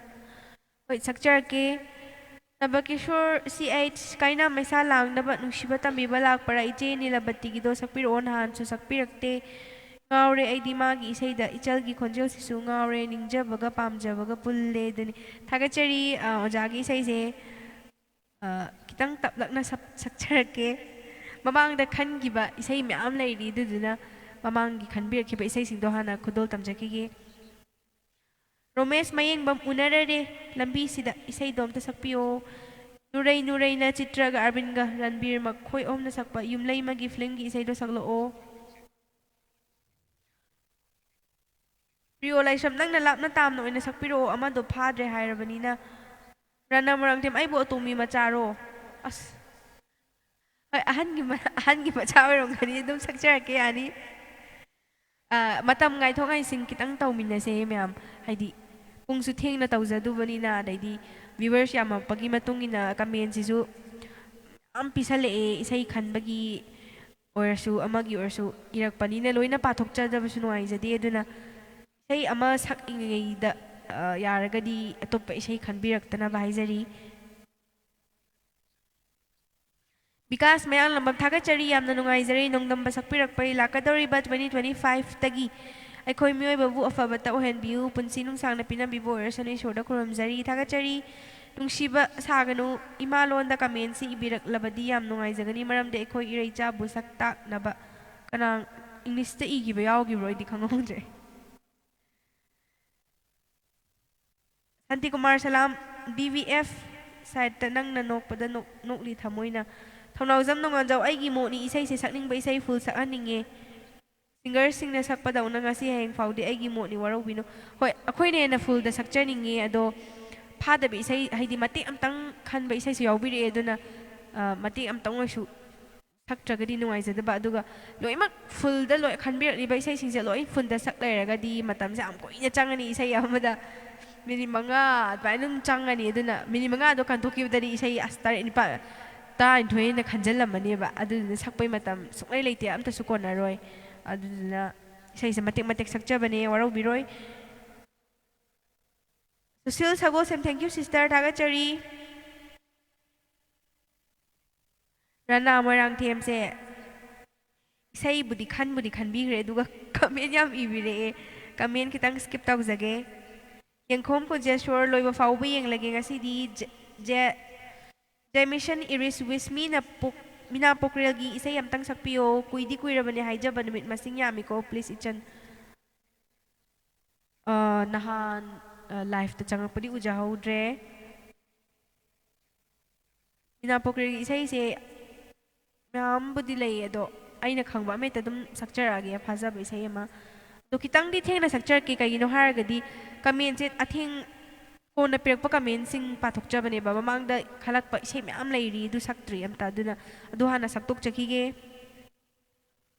ꯁꯨꯁꯤꯜ ꯁꯒꯣꯜꯁꯦꯝ ꯏꯁꯩ ꯁꯛꯆꯈ꯭ꯔꯕ ꯃꯥꯜꯂꯦꯀꯣ ꯊꯧꯅꯥꯎꯖꯝ ꯅꯣꯡꯉꯥꯟꯖꯧ ꯈꯟꯕꯤꯔꯛꯄ ꯅꯠꯇꯕ ꯅꯨꯡꯁꯤꯕ ꯁꯥꯒꯅꯨ ꯏꯆꯦ ꯑꯩ ꯅꯠꯇꯦ ꯂꯣꯏꯗꯧꯔꯦ ꯇꯥꯖꯔꯤ ꯕꯣꯅꯤꯌꯝꯒꯤꯗꯣ ꯁꯛꯑꯣ ꯁꯛꯂꯛꯀꯦ ꯏꯁꯩ ꯀꯟꯅ ꯊꯤꯔꯤꯌꯦ ꯐꯣꯟꯗ ꯔꯥꯖꯨ ꯁꯔꯃ ꯌꯥꯝ ꯍꯩ ꯊꯥꯒꯠꯆꯔꯤ ꯖꯤꯃꯤ ꯁꯔꯃ ꯅꯪꯒꯤ ꯅꯨꯡꯁꯤ ꯋꯥꯈꯜꯗ ꯑꯍꯤꯡ ꯅꯨꯡꯊꯤꯜ ꯑꯅꯤꯗ ꯍꯧꯖꯤꯛꯇ ꯁꯛꯆꯈ꯭ꯔꯕꯅꯦ ꯅꯅꯥ ꯃꯣꯏꯔꯥꯡꯊꯦꯝ ꯁꯤꯁꯦ ꯑꯩꯒꯤ ꯌꯦꯡꯕꯤꯗꯕ ꯃꯥꯜꯂꯦꯀꯣ ꯄ꯭ꯂꯤꯖ ꯑꯩꯕꯨ ꯌꯦꯡꯈꯣꯔꯥ ꯕꯥꯏ ꯕꯥꯏ ꯍꯟꯈ꯭ꯔꯗꯤ ꯀꯞꯆꯅꯤꯀꯣ ꯂꯥꯏꯐꯇꯗꯤ ꯀꯞꯄꯤꯔꯛꯀꯅꯨ ꯁꯨꯁꯤꯜ ꯁꯒꯣꯜꯁꯦꯝ ꯁꯤꯁꯇꯔ ꯂꯥꯞꯅ ꯇꯥꯝꯅꯔꯒ ꯔꯝꯕꯤ ꯊꯧꯅꯥꯒꯤꯗꯣ ꯑꯁ ꯑꯣꯖꯥ ꯔꯝꯕꯤꯒꯤꯁꯤꯗꯤ ꯈꯤꯇꯪ ꯐꯔꯛ ꯇꯥꯗꯧ ꯃꯥꯜꯂꯦ ꯍꯣꯔꯦꯟ ꯀꯀꯥ ꯁꯛꯍꯟꯖꯔꯛꯀꯦ ꯁꯃꯤꯔ ꯑꯍꯃꯦꯗꯅ ꯇꯞꯇꯥꯒꯤ ꯏꯁꯩ ꯉꯥꯏꯖꯔꯦ ꯀꯥꯎꯕꯤꯒꯅꯨ ꯑꯩꯒꯤꯗꯨ ꯍꯣꯏ ꯇꯞꯇꯥꯒꯤ ꯏꯁꯩ ꯑꯗꯩꯗꯤ ꯑꯩꯅ ꯁꯛꯄꯗ ꯌꯥꯔꯣꯏꯗꯕ ꯏꯁꯩ ꯅꯨꯄꯥꯒꯤ ꯌꯥꯡ ꯂꯥꯎꯕ ꯏꯁꯩꯁꯤꯡꯗꯨꯗꯤ ꯀꯀꯥꯗ ꯂꯣꯏꯅ ꯁꯛꯍꯟꯖꯔꯛꯀꯦ ꯉꯁꯥꯏ ꯕꯥꯁꯤꯒꯤꯁꯨ ꯇꯥꯅꯤꯡꯉꯦꯅ ꯍꯥꯏꯕꯤꯔꯛꯈꯤꯕꯅꯤ ꯁꯨꯁꯤꯜ ꯑꯁꯦꯝ ꯆꯥꯛ ꯆꯥꯔꯕꯔꯣ ꯀꯀꯥꯗꯤ ꯆꯥꯗꯔꯤ ꯑꯩꯕꯨꯗꯤ ꯆꯥꯖꯔꯦ ꯅꯣꯡꯄꯣꯛꯉꯥꯟꯕ ꯃꯉꯥꯜ ꯏꯆꯟ ꯋꯥꯈꯜꯒꯤ ꯍꯧꯔꯛꯐꯝ ꯁꯛꯆꯈ꯭ꯔꯕꯅꯤ ꯉꯁꯥꯏꯅ ꯑꯝꯇꯪ ꯆꯤꯡꯈꯠꯂꯒ ꯇꯥꯕꯤꯌꯨ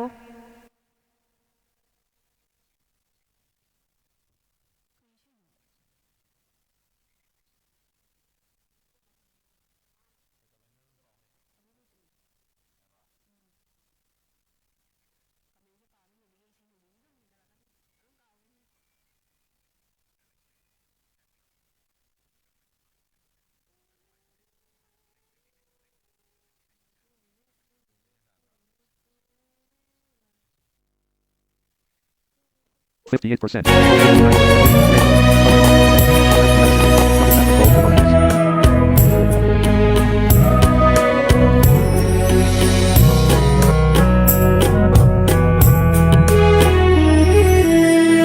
Oi hale aibu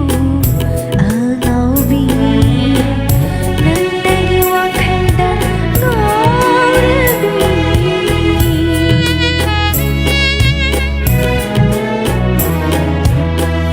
Oi hale aibu agawi nandagi wakhalda gaurabi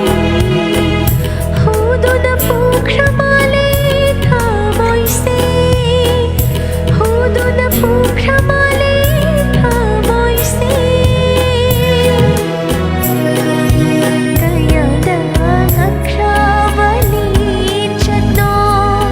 Kayada ngakrawali chatno Karigi tambiwanu Shiva Mangathidako nangse Khalleroi khalli magamde Ha Khalleroi khalli magamde Karamba mayai buchin bano Karamba mayai buchin bano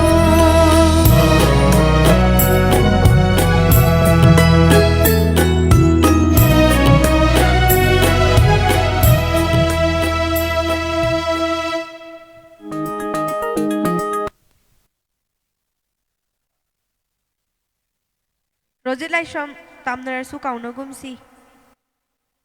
ꯆꯦ ꯉꯁꯤꯗꯤ ꯅꯟ stop ꯇꯧꯔꯛꯑꯣ ꯆꯦ ꯅꯠꯇꯅ ꯈꯣꯏꯔꯥꯡꯒꯤ ꯄꯨꯛꯅꯤꯡꯁꯦ ꯑꯩ ꯅꯟ ꯁ꯭ꯇꯣꯞꯇꯤ ꯉꯝꯃꯣꯏ R ꯀꯦꯇꯣꯜ ꯀꯃꯦꯟ ꯄꯥꯊꯣꯛꯄꯗꯤ ꯂꯣꯏꯕ ꯅꯥꯏꯔꯣꯏ ꯏꯁꯩ ꯇꯧꯁꯦ ꯀꯃꯦꯟꯁꯦ ꯄꯥꯗ꯭ꯔꯒꯁꯨꯅꯦ ꯑꯩ ꯀꯃꯦꯟ ꯄꯥꯕꯤꯔꯛꯇꯦ ꯑꯗꯨꯅ ꯌꯥꯔꯒꯗꯤ ꯀꯃꯦꯟꯁꯦ ꯍꯥꯏꯗꯤ ꯏꯁꯩꯔꯣꯝꯗ ꯑꯣꯏꯅ ꯐꯣꯀꯁ ꯇꯧꯃꯤꯟꯅꯁꯦꯕꯀꯣ ꯀꯃꯦꯟꯁꯦ ꯌꯥꯔꯤꯉꯩꯗꯤ ꯍꯥꯏꯗꯤ ꯀꯃꯦꯟꯁꯦ खितंग रेस्ट तौबीबा हो उद्रगन हेन लैतादे उरगन हेन खोइरांगी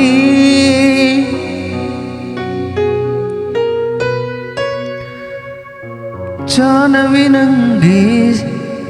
सक्तम से पुदुन चले थमोय नुंगदा पुदुन चले ꯊꯃꯣꯏꯅꯨꯡꯗ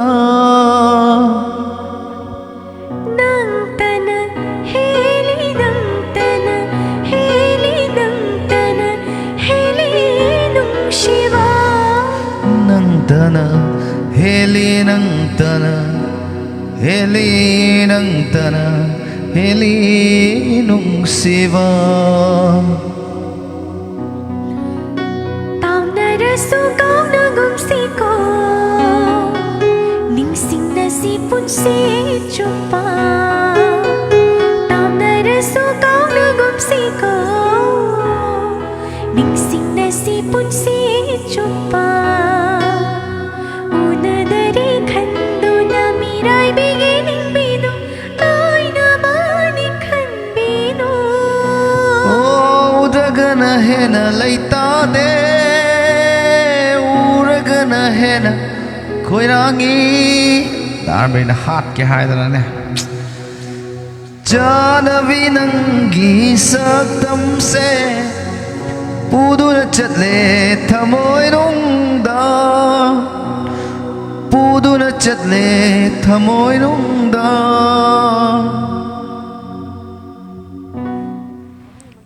ꯁꯥꯏ ꯂꯣꯏꯁꯟꯁꯤ ꯌꯥꯝ ꯀꯟꯅ ꯁꯧꯔꯁꯨ ꯐꯔꯛ ꯇꯥꯅꯤ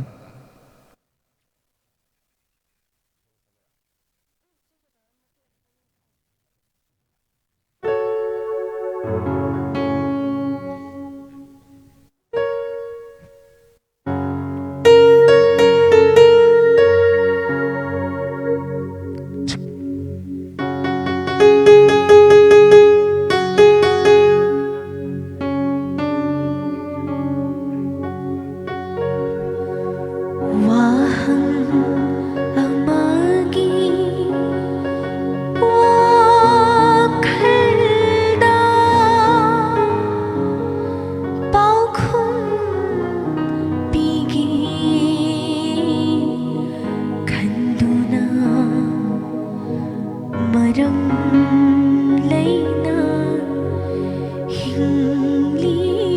ꯍꯤꯡꯂꯤꯕꯅꯤ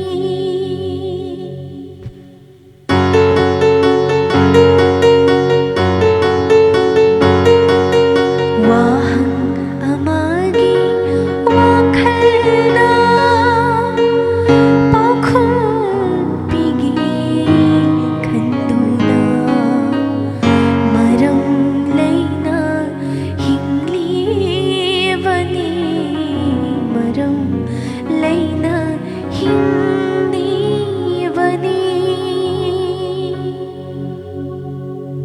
ꯅꯨꯡꯁꯤꯔꯨꯕ ꯊꯃꯣꯏꯁꯤꯅ ꯑꯗꯨ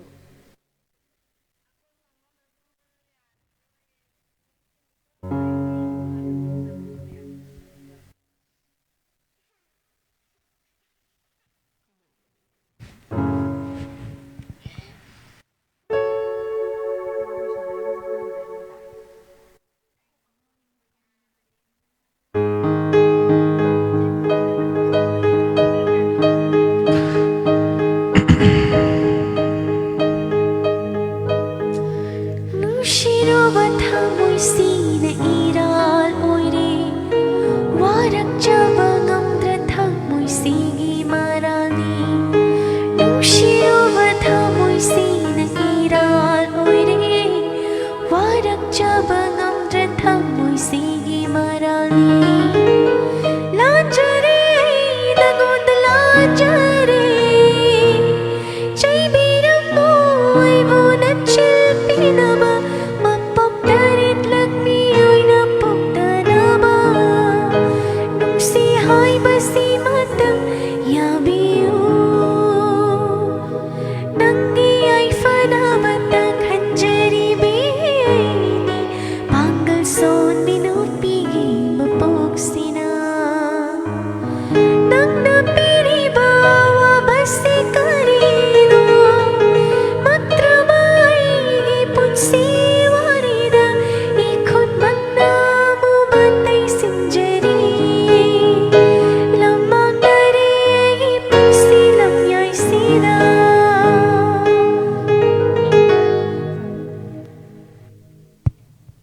ꯏꯁꯩꯁꯦ ꯑꯗꯨꯝ ꯀꯃꯦꯟ ꯌꯦꯡꯖꯔꯒ ꯑꯗꯨꯝ ꯁꯛꯆꯔꯛꯑꯒꯦ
ꯏꯁꯩꯁꯦ ꯑꯌꯥꯝꯕꯗꯤ ꯁꯛꯆꯈ꯭ꯔꯕꯅꯦ ꯐꯤꯔꯣꯁ ꯈꯥꯟ ꯇꯥꯃꯣ ꯑꯃꯗꯤ ꯏꯆꯟ ꯑꯅꯤꯕꯨ ꯆꯥꯛꯇꯤ ꯆꯥꯔꯕꯣ ꯑꯩꯕꯨꯗꯤ ꯆꯥꯖꯔꯦ ꯑꯗꯣ ꯀꯀꯥꯗꯤ ꯆꯥꯗ꯭ꯔꯤ ꯃꯌꯥꯝꯒꯤ ꯊꯧꯒꯜ ꯁꯨꯝ ꯇꯧꯕꯁꯦ ꯍꯥꯏꯗꯤ ꯍꯣꯔꯦꯟ ꯇꯨꯝꯅꯤꯡꯉꯛꯀꯗ꯭ꯔꯥꯅ ꯆꯥꯛ ꯆꯥꯗ꯭ꯔꯤ ꯑꯗꯣ ꯑꯉꯥꯡꯁꯤꯡꯗꯤ ꯄꯤꯖꯊꯣꯛꯑꯦ ꯍꯥꯏꯇꯥꯔꯦ ꯐꯤꯔꯣꯁ ꯈꯥꯟ ꯉꯁꯥꯏ ꯂꯨꯄꯥ 1,000 ꯀꯥꯞꯄꯤꯔꯛꯄꯅꯤ ꯇꯦꯟꯁꯨꯕꯝ ꯁꯨꯕꯤꯅꯤ ꯍꯥꯏꯗꯣ ꯅꯠꯇ꯭ꯔꯣ ꯁꯣꯕꯤꯅꯤ ꯍꯥꯏꯕ ꯇꯦꯟꯁꯨꯕꯝ ꯁꯣꯕꯤꯅꯤꯅ ꯂꯨꯄꯥ 200 ꯃꯇꯦꯡ ꯄꯥꯡꯕꯤꯔꯛꯏ ꯑꯩꯈꯣꯏꯁꯦ ꯄꯨꯝꯅꯃꯛ ꯂꯥꯏꯚꯁꯨ ꯑꯗꯨꯝ ꯆꯪꯕꯤꯔꯛꯄꯅꯦ ꯑꯗꯣ ꯑꯩꯈꯣꯏꯁꯦ ꯉꯁꯤꯒꯤ ꯑꯣꯏꯅ ꯍꯥꯏꯇꯥꯔꯦ ꯃꯇꯦꯡ ꯄꯥꯡꯕꯤꯔꯛꯄꯁꯤꯡꯁꯦ ꯄꯨꯝꯅꯃꯛ ꯑꯔꯣꯏꯕꯗ ꯍꯥꯏꯇꯥꯔꯦ ꯕꯥꯔꯣ ꯂꯥꯟꯊꯔꯛꯑꯀꯥꯟꯗ ꯑꯩꯈꯣꯏ ꯕꯥꯔꯣꯐꯥꯎ ꯍꯥꯏꯕ ꯋꯥꯗꯤ ꯕꯥꯔꯣ ꯈꯔ ꯑꯗꯨꯝ ꯂꯥꯟꯗꯣꯏꯅꯦ ꯍꯥꯏꯗꯤ ꯕꯥꯔꯣꯗ ꯐꯖꯕ ꯁꯩꯔꯦꯡ ꯑꯃ ꯑꯩꯅ ꯍꯣꯔꯦꯟ ꯊꯤꯔꯛꯀꯗꯣꯏꯅꯦ ꯑꯗꯨꯒ ꯕꯥꯔꯣꯗ ꯂꯥꯏꯚꯁꯦ ꯏꯁꯩꯒꯤ ꯑꯣꯏꯅꯗꯤ ꯃꯈꯥ ꯇꯥꯗ꯭ꯔꯒꯁꯨ ꯑꯗꯨꯝ ꯃꯌꯥꯝ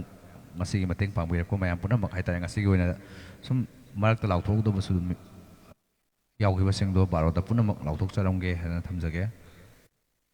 ꯔꯣꯃꯦꯁ ꯃꯌꯦꯡꯕꯝ ꯌꯥꯝ ꯅꯨꯡꯁꯤ ꯍꯥꯏꯕꯗꯤ ꯏꯆꯥꯒꯤ ꯈꯣꯟꯖꯦꯜꯁꯦ ꯌꯥꯝ ꯐꯖꯩ ꯊꯥꯒꯠꯆꯔꯤ ꯊꯦꯡꯛ ꯌꯨ ꯁꯅꯥꯟꯗ ꯋꯥꯔꯣꯛꯄꯝ ꯑꯟꯖꯂꯤ ꯐꯤꯂꯝꯒꯤ ꯇꯥꯡꯂꯕ ꯃꯤꯀꯨꯞꯁꯦ ꯆꯦ ꯂꯩꯅꯥꯅ ꯏꯁꯩꯁꯦ ꯑꯃꯗꯒꯤ ꯍꯦꯟꯅ ꯈꯟꯅꯗꯕꯤ ꯍꯥꯏꯕꯤꯈ꯭ꯔꯕꯅꯤꯅ ꯂꯣꯏꯔꯝꯗꯥꯏꯗ ꯑꯣꯏꯅ ꯈꯜꯂꯛꯑꯒꯦ ꯅꯪꯅ ꯈꯜꯂꯛꯀꯗꯣꯏ ꯏꯁꯩꯗꯣ ꯈꯪꯉꯦ ꯑꯗꯨꯝ ꯁꯛꯂꯛꯇꯧ ꯂꯩꯔꯕꯅꯦ ꯃꯥꯂꯦꯝ ꯉꯥꯟꯕ ꯂꯩꯔꯝꯃꯤ ꯑꯩꯒꯤꯁꯨ ꯁꯛꯄꯤꯔꯛꯑꯣ ꯁꯃꯣꯔꯖꯤꯛ ꯃꯣꯏꯔꯥꯡꯆꯥ ꯊꯦꯡꯁ ꯄꯨꯟꯁꯤꯒꯤ ꯀꯥꯎꯖꯔꯣ ꯏꯆꯜ ꯊꯥꯒꯠꯆꯔꯤ ꯁꯨꯔꯖꯤꯠꯂꯣꯏ ꯇꯨꯡꯕꯝ ꯆꯠꯂꯤꯕ ꯂꯥꯃꯩ ꯑꯊꯥꯞꯄ ꯆꯤꯡꯗ ꯃꯨꯠꯆꯈꯤꯅꯤ ꯃꯇꯅꯠꯇ ꯁꯅꯥꯟꯗ ꯋꯥꯔꯣꯛꯄꯝꯅ ꯄꯥꯎ ꯇꯥꯗ꯭ꯔꯦ ꯅꯨꯡꯉꯣꯜꯂꯤ ꯄ꯭ꯔꯤꯌꯣ ꯂꯩꯁ꯭ꯔꯝ ꯅꯪꯅ ꯂꯥꯞꯅ ꯇꯥꯝꯅ ꯄꯨꯁꯄꯥꯔꯥꯅꯤꯒꯤꯗꯣ ꯊꯣꯏꯊꯣꯏꯕ ꯁꯨꯔꯖꯤꯠ ꯁꯟꯖꯦꯝ ꯂꯣꯏꯇꯣꯡꯕꯝꯁꯦ ꯏꯁꯩ 2 ꯁꯨꯔꯦ ꯊꯣꯏꯊꯣꯏꯕ ꯁꯦꯟꯖꯝ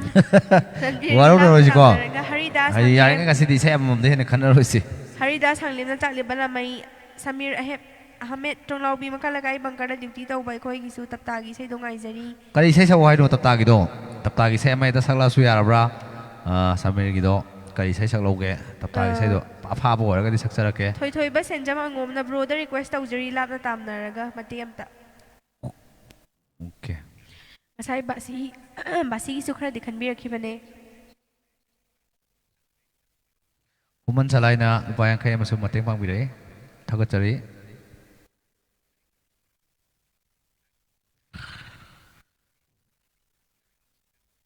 ꯏꯁꯩꯁꯦ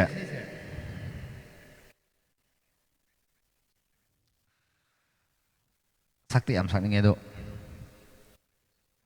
ꯍꯣꯔꯦꯟ ꯃꯤ ꯇꯥꯜꯂꯀꯥꯟꯗ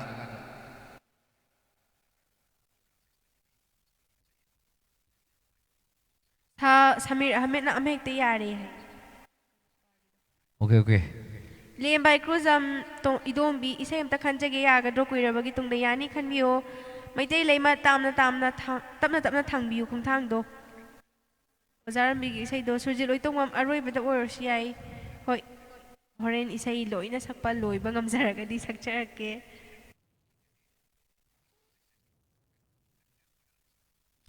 ꯏꯁꯩꯁꯦ ꯌꯥꯝꯃꯟꯕ ꯍꯥꯏꯇꯥꯔꯦ ꯏꯁꯩꯁꯦ ꯈꯟꯐꯝ ꯈꯪꯗ꯭ꯔꯦ MS ꯃꯔꯥꯡꯆꯥꯅ ꯑꯗꯨꯒ ꯏꯌꯥꯝꯕꯒꯤ ꯕꯥꯁꯤꯒꯤ ꯈꯣꯟꯖꯦꯜꯗ ꯏꯁꯩꯒꯤ ꯇꯥꯟꯊꯥꯗ ꯂꯤꯔꯤ ꯍꯨꯝꯂꯤꯕ ꯃꯥꯂꯪꯕ ꯇꯧꯕꯗꯣ ꯑꯝꯇ ꯈꯪꯕꯤꯔꯛꯑꯣ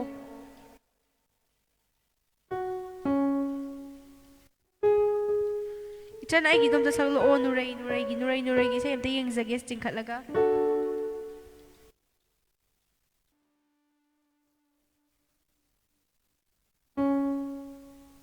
ꯀꯔꯝꯅ ꯀꯥꯎꯔꯁꯤꯒꯦ ꯈꯟꯕꯤꯔꯛꯄꯁꯤꯡꯒꯤ ꯏꯁꯩ ꯁꯛꯆꯈ꯭ꯔꯦ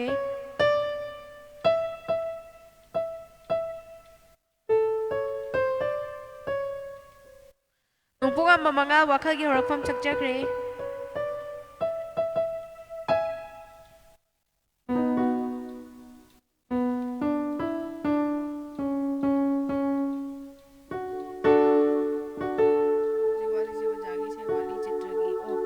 ꯆꯤꯇ꯭ꯔꯒ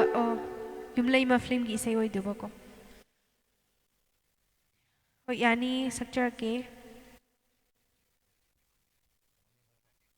ꯄ꯭ꯔꯦꯝ ꯃꯥꯏꯕ꯭ꯔꯝ ꯏꯆꯟ ꯅꯪꯅ ꯂꯥꯞꯅ ꯇꯥꯝꯅ ꯁꯛꯄꯤꯔꯛꯑꯣ ꯐꯤꯂꯝꯅ ꯐꯦꯁꯕꯨꯛ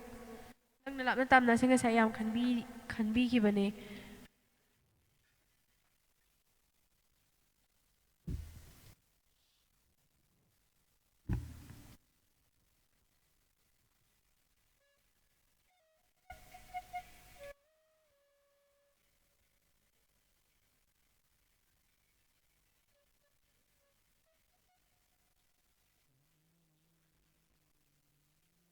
PM ꯑꯩꯈꯣꯏꯖꯝ ꯏꯁꯩ ꯌꯥꯝꯅ ꯈꯟꯕꯤꯔꯛꯄꯅꯤꯅ ꯃꯌꯥꯝꯅ ꯑꯩꯒꯤ ꯏꯁꯩꯁꯨ ꯀꯥꯎꯕꯤꯔꯝꯃꯅꯤ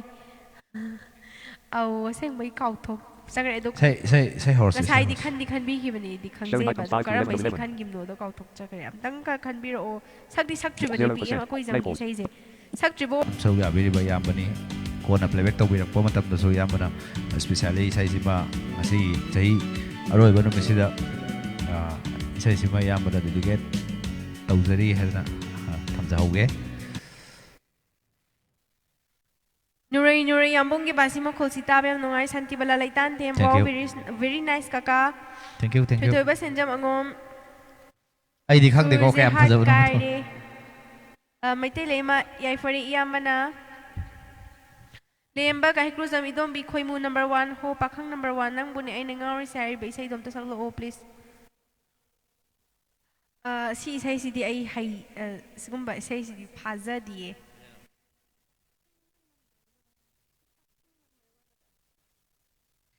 ꯀꯩꯅꯣꯅꯤꯀꯣ ꯑꯩꯈꯣꯏꯒꯤ ꯈꯤꯇꯪ ꯆꯒꯠꯅꯕ ꯍꯥꯏꯒꯗ꯭ꯔꯥ ꯆꯒꯠꯅꯕ ꯏꯁꯩꯁꯤꯡꯁꯤꯗꯤ ꯁꯛꯑꯣꯏꯁꯤꯗ ꯍꯥꯏꯗꯤ ꯁꯨꯝ ꯉꯁꯤ ꯆꯍꯤꯁꯨ ꯂꯣꯏꯗꯣꯔꯦꯗꯅꯀꯣ ꯔꯣꯁꯤꯇꯥ ꯂꯩꯇꯥꯟ ꯊꯦꯝ ꯔꯦꯁꯃꯥ ꯉꯁꯤꯗꯤ ꯉꯁꯤꯗꯤ ꯊꯦꯡꯉꯤꯗ ꯊꯥꯖ ꯅꯪꯁꯦ ꯍꯥꯏꯕ ꯅꯠꯇ ꯁꯛꯄꯤꯔꯛꯑꯣ ꯌꯥꯅꯤ ꯁꯛꯆꯔꯛꯀꯦ ꯁꯃꯣꯔꯖꯤ ꯃꯣꯏꯔꯥꯡꯊꯦꯝꯅ ꯂꯨꯄꯥ 100 ꯃꯇꯦꯡ ꯄꯥꯡꯕꯤꯔꯛꯏ ꯊꯦꯡꯛ ꯌꯨ ꯊꯥꯒꯠꯆꯔꯤ PM ꯑꯩꯈꯣꯏꯖꯝꯒꯤ ꯏꯁꯩꯁꯤ ꯄꯦꯟꯕ ꯅꯥꯏꯗ꯭ꯔꯕ ꯅꯨꯡꯁꯤꯕ ꯍꯥꯏꯕ ꯌꯥꯅꯤ ꯁꯛꯆꯔꯛꯀꯦ ꯁꯃꯣꯔꯖꯤ ꯃꯣꯏꯔꯥꯡ ꯈꯟꯖꯕ ꯏꯁꯩ ꯁꯛꯄꯤꯔꯛꯄꯒꯤꯗꯃꯛ ꯂꯨꯄꯥ 100ꯇꯪ ꯊꯃꯣꯏ ꯁꯦꯡꯅ ꯃꯇꯦꯡ ꯄꯥꯡꯖꯈꯤꯕꯅꯤ ꯌꯥꯝꯗꯦ ꯍꯥꯏꯗꯨꯅ ꯋꯥꯔꯧꯕꯤꯒꯅꯨ ꯋꯥꯔꯧꯖꯗꯦ ꯑꯗꯣꯝꯅ ꯊꯃꯣꯏ ꯁꯦꯡꯅ ꯄꯥꯡꯕꯤꯔꯛꯄꯗꯣ ꯍꯔꯥꯎ ꯍꯔꯥꯎ ꯂꯧꯁꯤꯟꯖꯔꯤ ꯁꯃꯣꯔꯖꯤꯠ ꯃꯣꯏꯔꯥꯡꯆꯥ ꯀꯥꯏꯗꯩꯅꯣꯗ ꯁꯣꯃꯣꯔꯖꯤ ꯃꯣꯏꯔꯥꯡꯆꯥꯅ ꯃꯇꯦꯡ ꯄꯥꯡꯕꯤꯔꯤꯁꯦ ꯑꯗꯨꯛꯀꯤ ꯃꯇꯤꯛ ꯃꯃꯜ ꯌꯥꯝꯈ꯭ꯔꯖꯥꯠꯅꯤ ꯇꯣꯝꯊꯤꯟ ꯒꯦꯃꯤꯡ ꯕ꯭ꯔꯣ ꯑꯩꯒꯤ ꯕꯥꯡꯁꯤ ꯈꯣꯟꯖꯦꯜꯗꯣ ꯑꯃꯨꯛꯇ ꯈꯣꯡꯕꯤꯔꯛꯄ ꯌꯥꯒꯗ꯭ꯔꯣ ꯑꯦ ꯀꯩ ꯏꯁꯩꯅꯣ ꯑꯝꯇꯪꯒ ꯈꯟꯕꯤꯔꯛꯑꯣ ꯈꯣꯡꯁꯤ ꯃꯔꯤꯔꯛꯀ ꯊꯥꯖꯤꯜꯂꯛꯑꯦ ꯍꯧꯖꯤꯛꯀꯤ ꯀꯃꯦꯟꯁꯦ ꯀꯣꯄꯤ ꯄꯦꯁ ꯇꯧꯕ ꯌꯥꯝ ꯍꯩꯅꯔꯣꯏꯁꯤꯀꯣ ꯀꯣꯄꯤ ꯄꯦꯁ ꯇꯧꯕꯁꯨ ꯌꯥꯝ ꯍꯩꯅꯔꯣꯏꯁꯤꯀꯣ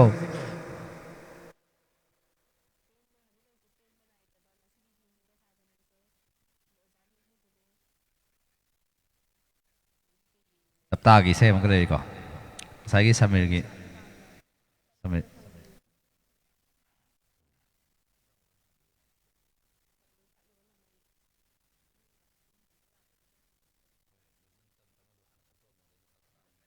ꯑꯃꯤꯔ ꯑꯍꯃꯤꯠ ꯉꯥꯏꯕꯗ ꯋꯥꯔꯦꯗ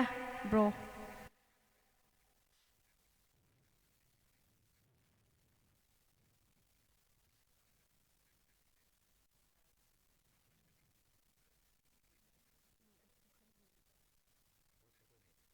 ꯏꯆꯟ ꯑꯩꯒꯤ ꯍꯣꯏ ꯇꯞꯅ ꯇꯞꯅ ꯀꯩꯅꯤ ꯅꯪꯅ ꯂꯥꯞꯅ ꯇꯥꯝꯅ ꯏꯁꯩꯁꯦ ꯇꯤꯅ ꯍꯧꯃꯟꯗꯅ ꯀꯣꯛꯀ ꯉꯥꯎꯔꯦ ꯑꯗꯣ ꯍꯧꯖꯤꯛ ꯁꯛꯆꯔꯛꯀꯦ ꯇꯧꯖꯕꯅꯦ ꯑꯗꯣ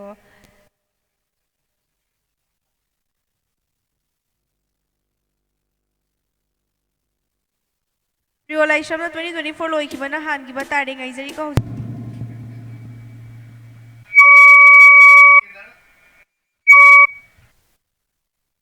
10:48 p.m. 3.64. Maple. Tap to activate.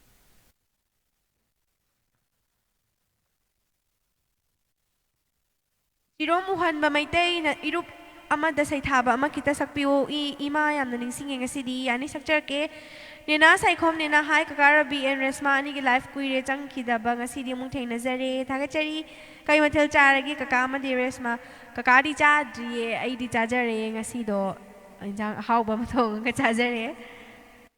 ꯕꯥꯏ ꯍꯥꯏꯗꯣꯛꯄ ꯅꯨꯡꯉꯥꯏꯖꯗ꯭ꯔꯦ ꯍꯥꯏꯗꯤ ꯆꯥꯗꯕ ꯃꯤꯁꯨ ꯃꯌꯥꯝ ꯌꯥꯎꯔꯝꯒꯅꯦꯕ ꯑꯗꯨꯅ ꯈꯤꯇꯪ ꯍꯥꯏꯕꯗ ꯅꯨꯡꯉꯥꯏꯖꯗꯦ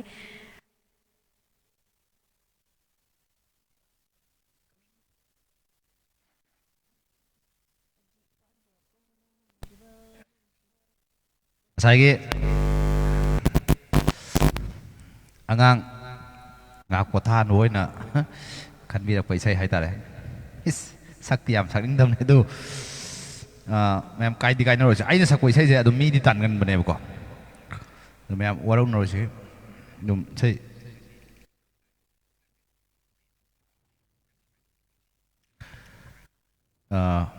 ꯇꯁꯦꯡꯕꯗꯤ ꯏꯁꯩꯁꯦ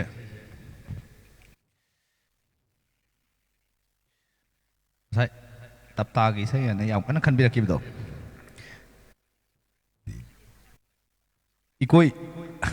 ꯏꯀꯣꯏ ꯀꯣꯏꯖꯩ ꯍꯥꯏꯇꯥꯔꯦ ꯑꯗ ꯏꯁꯩꯁꯦ ꯑꯗꯨꯝ ꯀꯣꯏꯔꯁꯨ ꯀꯣꯏꯅ ꯍꯩꯕꯨ ꯍꯩꯇꯕꯣꯏ ꯁꯛꯆꯔꯛꯀꯦ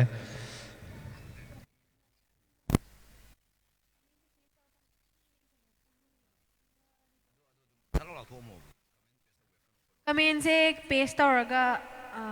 ꯍꯟꯖꯟ ꯍꯟꯖꯟ ꯊꯥꯖꯤꯟꯕꯤꯔꯛꯀꯅꯣ ꯀꯃꯦꯟ ꯑꯇꯩ ꯂꯣꯏꯅ ꯃꯥꯡꯈꯤ ꯀꯃꯦꯟ ꯌꯥꯝꯁꯜꯂꯛꯑꯗꯤ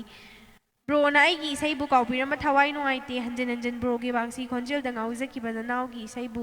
ꯀꯥꯎꯕꯤꯔꯝꯕꯗꯤ ꯊꯋꯥꯏꯁꯦ ꯇꯁꯦꯡꯅ ꯅꯨꯡꯉꯥꯏꯖꯗꯦ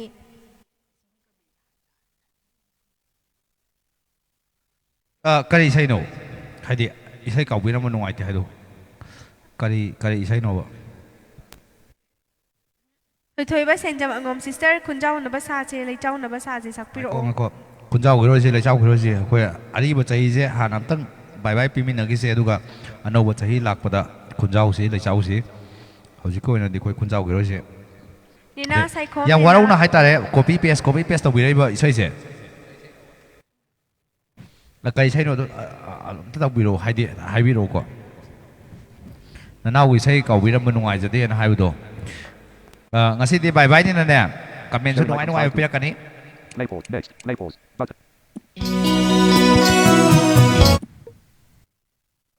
You're in that. Play pause. Button.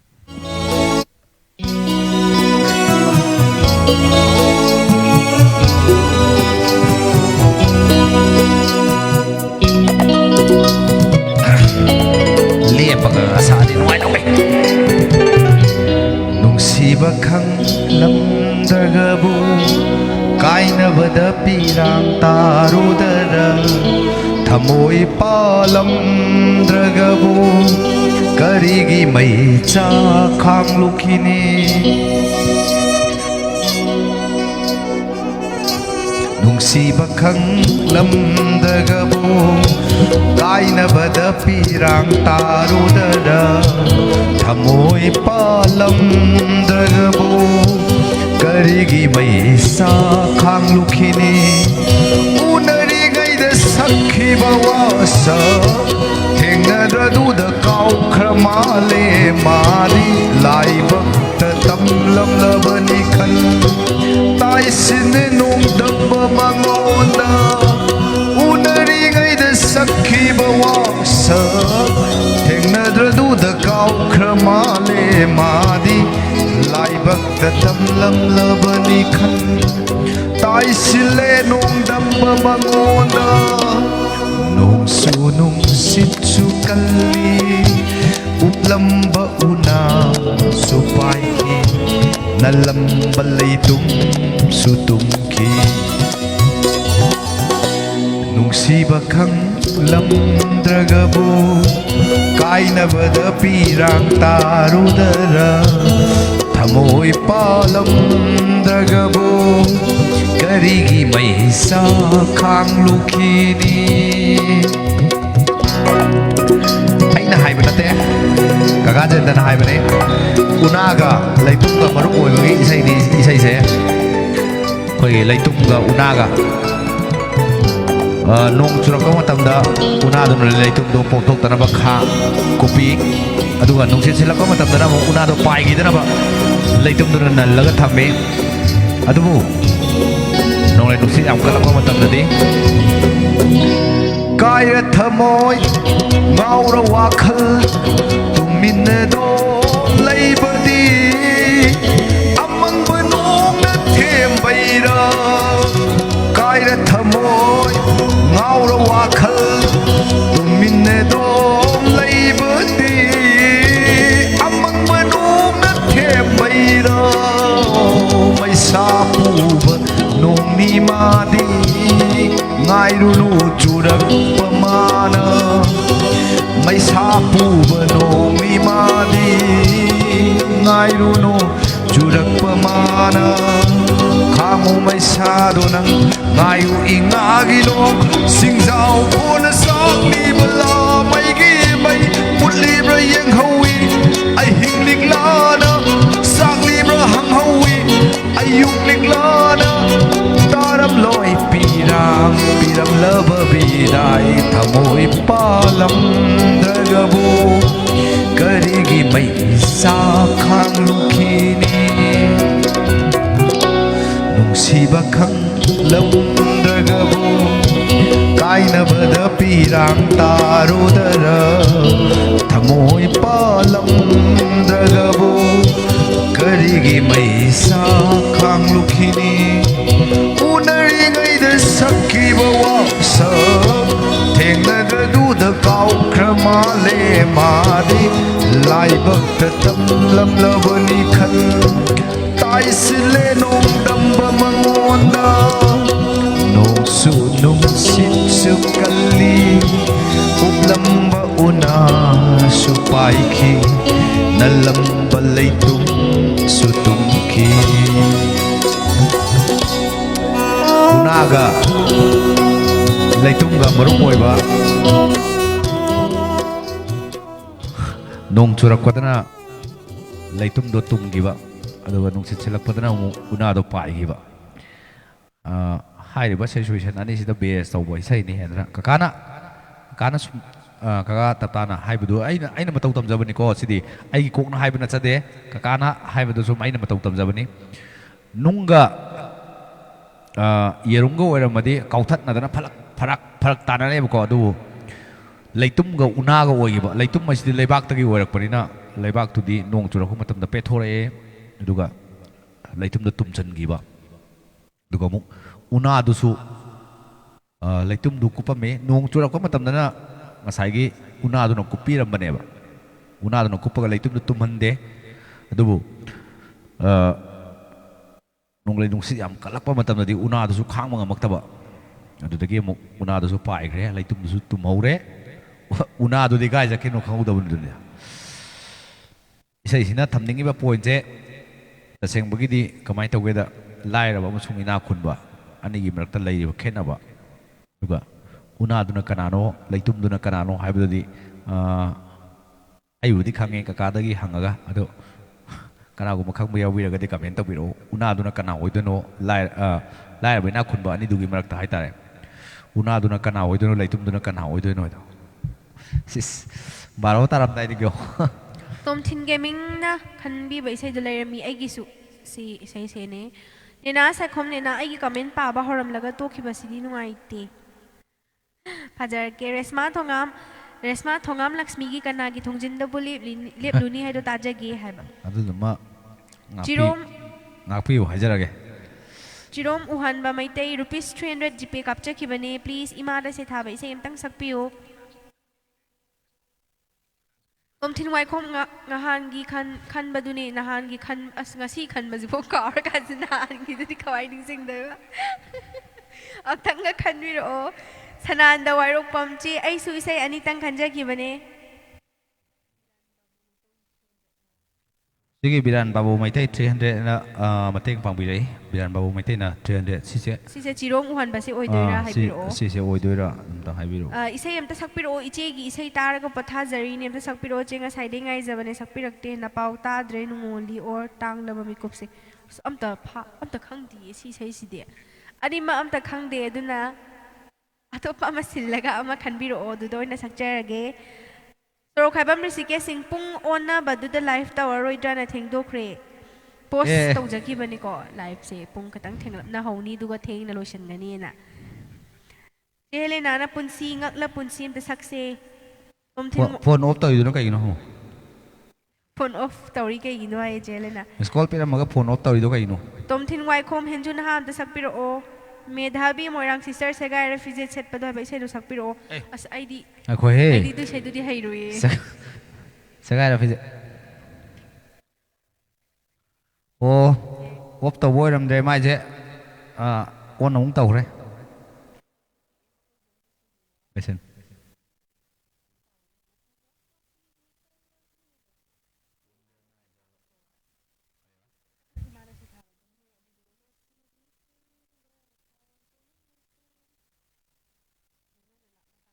होय बारो तादौसे पुंग अमतंग आसलेको तोमथिन गेमिंग बासीगी सुरदा होय बासीगी सुरदा सोइना ताहंजरके कैसेनो खोंग तोगे ꯑꯩꯈꯣꯏꯒꯤ ꯀꯪꯂꯩꯄꯥꯛꯅ ꯏꯁꯩ ꯑꯃꯇ ꯈꯜꯂꯛꯀꯦ ꯀꯣꯌꯥꯅꯤ ꯈꯟꯕꯤꯔꯛꯑꯣ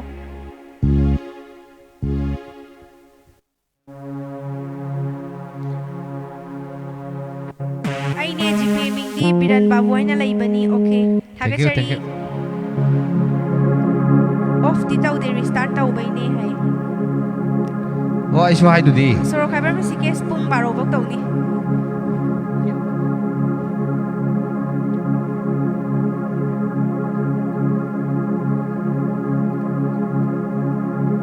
ꯕꯤꯀꯥꯁ ꯈꯨꯃꯟꯅ ꯅꯨꯡꯗꯨꯝ ꯑꯗꯨꯅ ꯂꯥꯏꯔꯕꯅꯤ ꯑꯗꯨꯒ ꯏꯅꯥꯛ ꯈꯨꯟꯕ ꯍꯥꯏꯕꯁꯤ ꯋꯥꯈꯜ ꯑꯗꯨꯅ ꯎꯅꯥꯗꯨꯅꯤ ꯋꯥꯈꯜꯂꯣꯟ ꯑꯩꯒꯤ ꯋꯥꯈꯜꯗ ꯈꯟꯖꯩ ꯏꯌꯥꯝꯕꯒꯤ ꯋꯥꯐꯝ ꯇꯥꯖꯒꯦ ꯄꯤꯑꯦꯝ ꯃꯈꯣꯏꯖꯝꯒꯤ ꯏꯁꯩ ꯀꯥꯎꯖꯗ꯭ꯔꯦꯀꯣ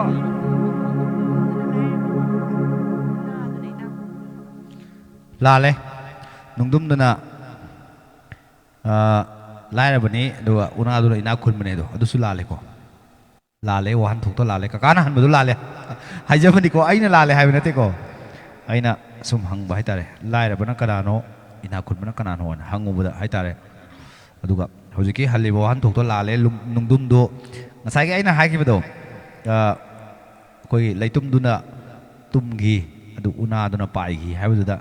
ꯇꯨꯝꯈꯤꯕ ꯂꯩꯇꯨꯝꯗꯣ ꯂꯥꯏꯔꯕ ꯑꯣꯏꯅ ꯎꯕꯤꯔꯦ ꯂꯥꯜꯂꯦ ꯑꯗꯣ ꯀꯩꯅꯣ ꯇꯧꯋꯦ ꯉꯥꯏꯍꯥꯛ ꯂꯩꯔꯒ ꯅꯩꯅꯁꯦ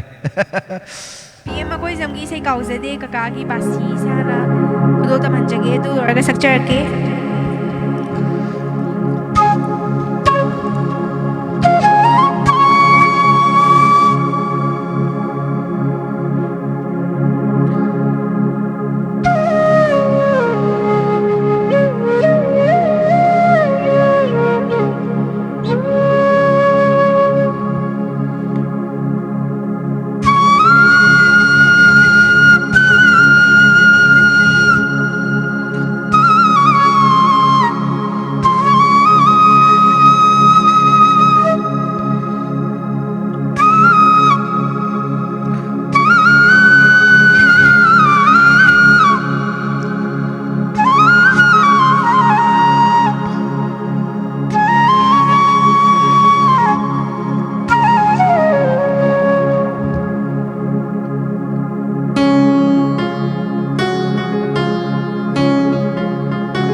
ꯔꯥꯅꯥ ꯃꯣꯏꯔꯥꯡꯊꯦꯝ ꯋꯥꯋꯥ ꯕ꯭ꯔꯣ ꯌꯥꯝ ꯅꯨꯡꯁꯤꯌꯦ ꯑꯅꯧꯕ ꯆꯍꯤ ꯂꯥꯛꯄꯗ ꯑꯃꯨꯛ ꯍꯦꯟꯅ ꯅꯨꯡꯉꯥꯏꯕ ꯑꯣꯏꯕꯤꯌꯨ ꯕꯤꯀꯥꯁ ꯈꯨꯃꯟ ꯌꯥꯝ ꯅꯨꯡꯁꯤꯌꯦ ꯏꯌꯥꯝꯕꯒꯤ ꯕꯥꯁꯤ ꯈꯣꯟꯖꯦꯜꯁꯤ ꯊꯥꯒꯠꯆꯔꯤ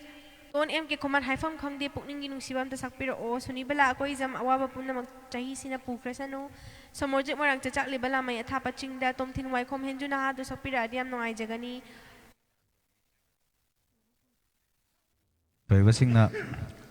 ꯂꯨꯄꯥ ꯆꯅꯤ ꯃꯇꯦꯡ ꯄꯥꯡꯕꯤꯔꯛꯏ ꯊꯦꯡꯛ ꯌꯨ ꯊꯥꯒꯠꯆꯔꯤ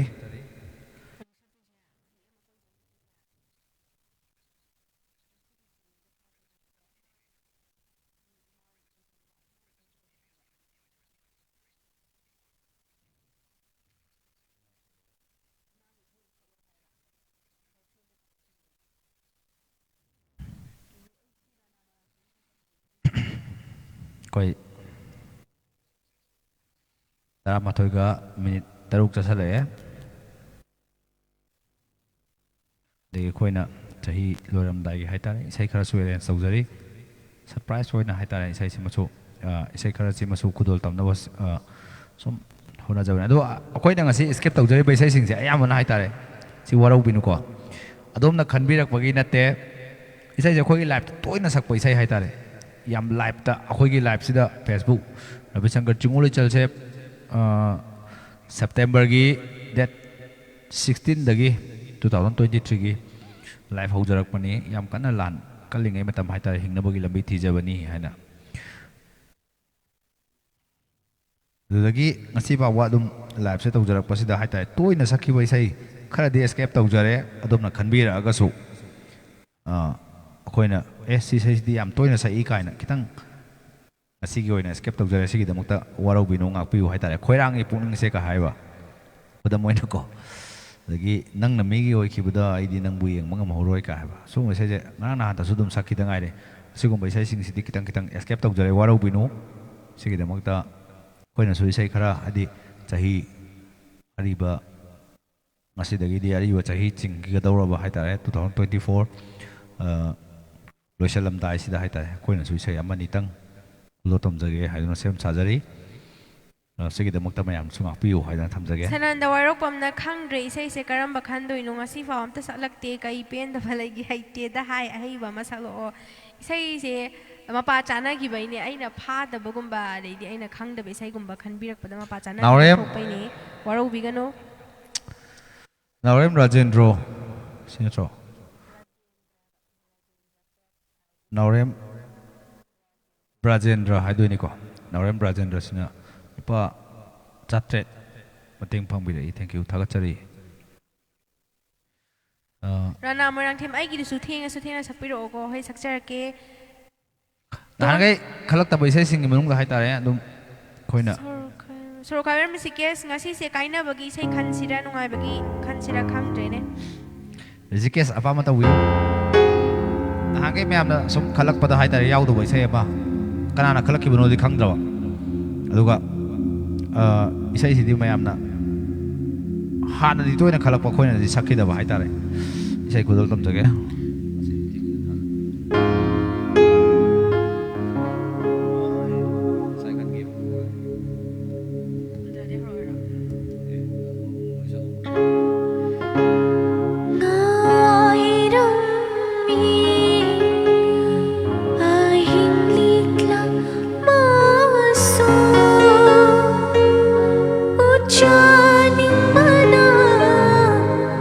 Magi sa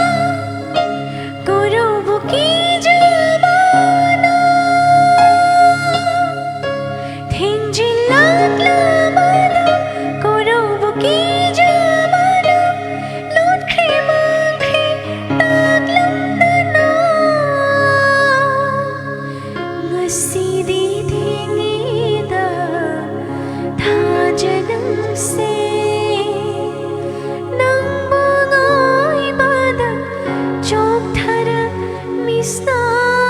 से हुई धावा हो रखी तापना तापना तापना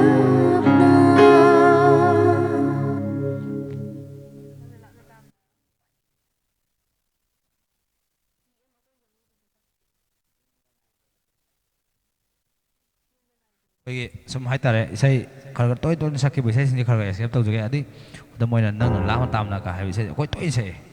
yam toy sak se masigi oina di koi na toy na sak bisai sing sina mo kitang escape tau jaraga na na khan birak taba hai de isai sing sina hana asum priority thamjabani ko ado mayam na su lana lobi dana ba hajari moi sing na hajabani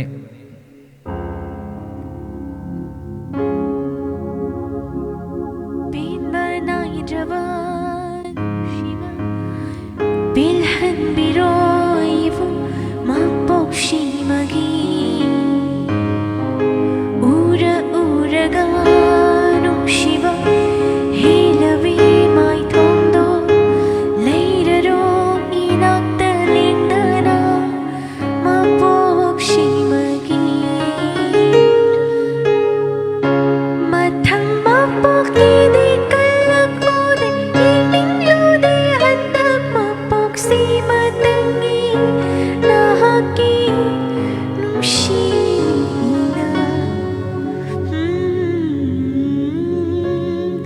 cậu tốt ra Imada si thabi say ngasai khanbi ki bedo kudo thamjarake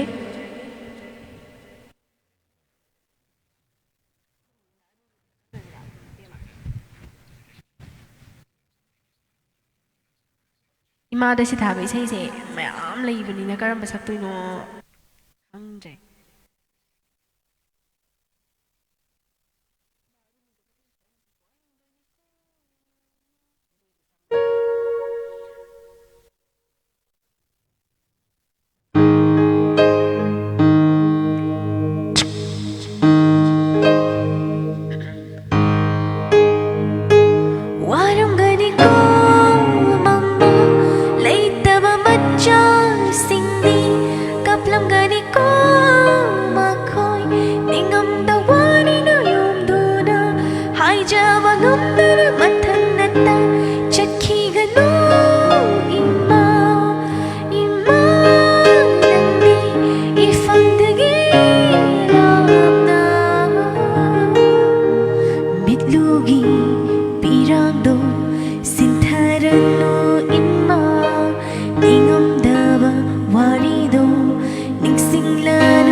Nabagisor kau kinu ko o jagi say kan bigi ba Mel Gibson ni thauza nungsi nang se nungsi habudun ta sakpiro ichan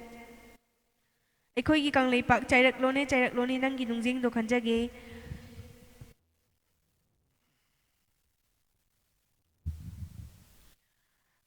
Bikas kuman pusparani gi marai kalli nungsi ba pithok pasu hek pamu jai asi sai se khangdi khangje do phadi waro binu Nanawarang tem nice sister ay gido sakta su thank you ay yam nungsi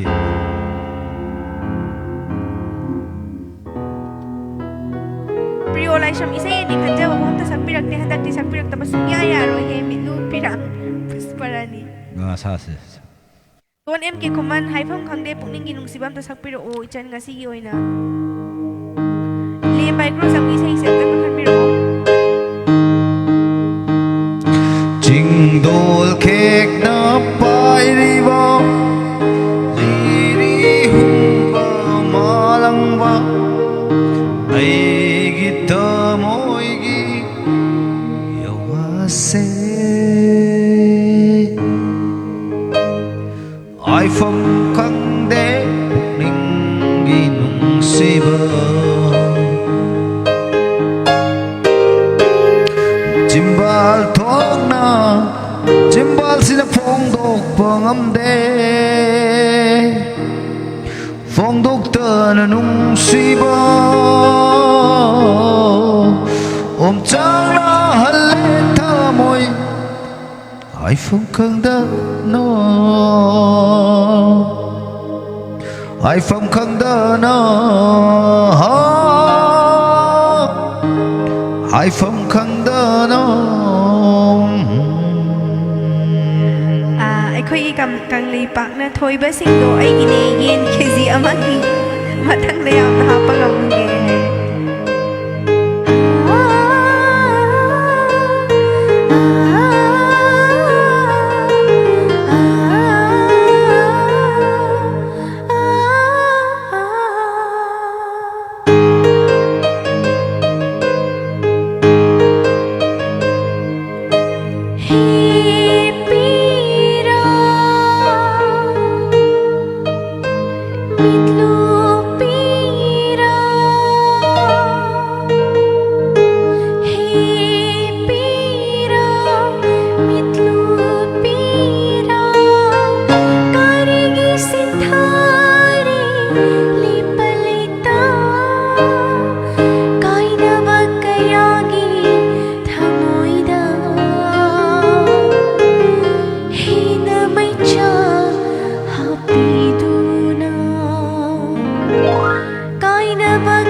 ꯑꯩꯈꯣꯏꯒꯤ ꯀꯪꯂꯩꯄꯥꯛꯅ ꯏꯁꯩ ꯃꯈꯜ ꯄꯤꯔꯛꯑꯦ ꯆꯥꯏꯔꯛꯂꯣꯅꯦ ꯆꯥꯏꯔꯛꯂꯣꯅꯦ ꯅꯪꯒꯤ ꯅꯨꯡꯖꯦꯡꯗꯣ ꯈꯟꯖꯒꯦ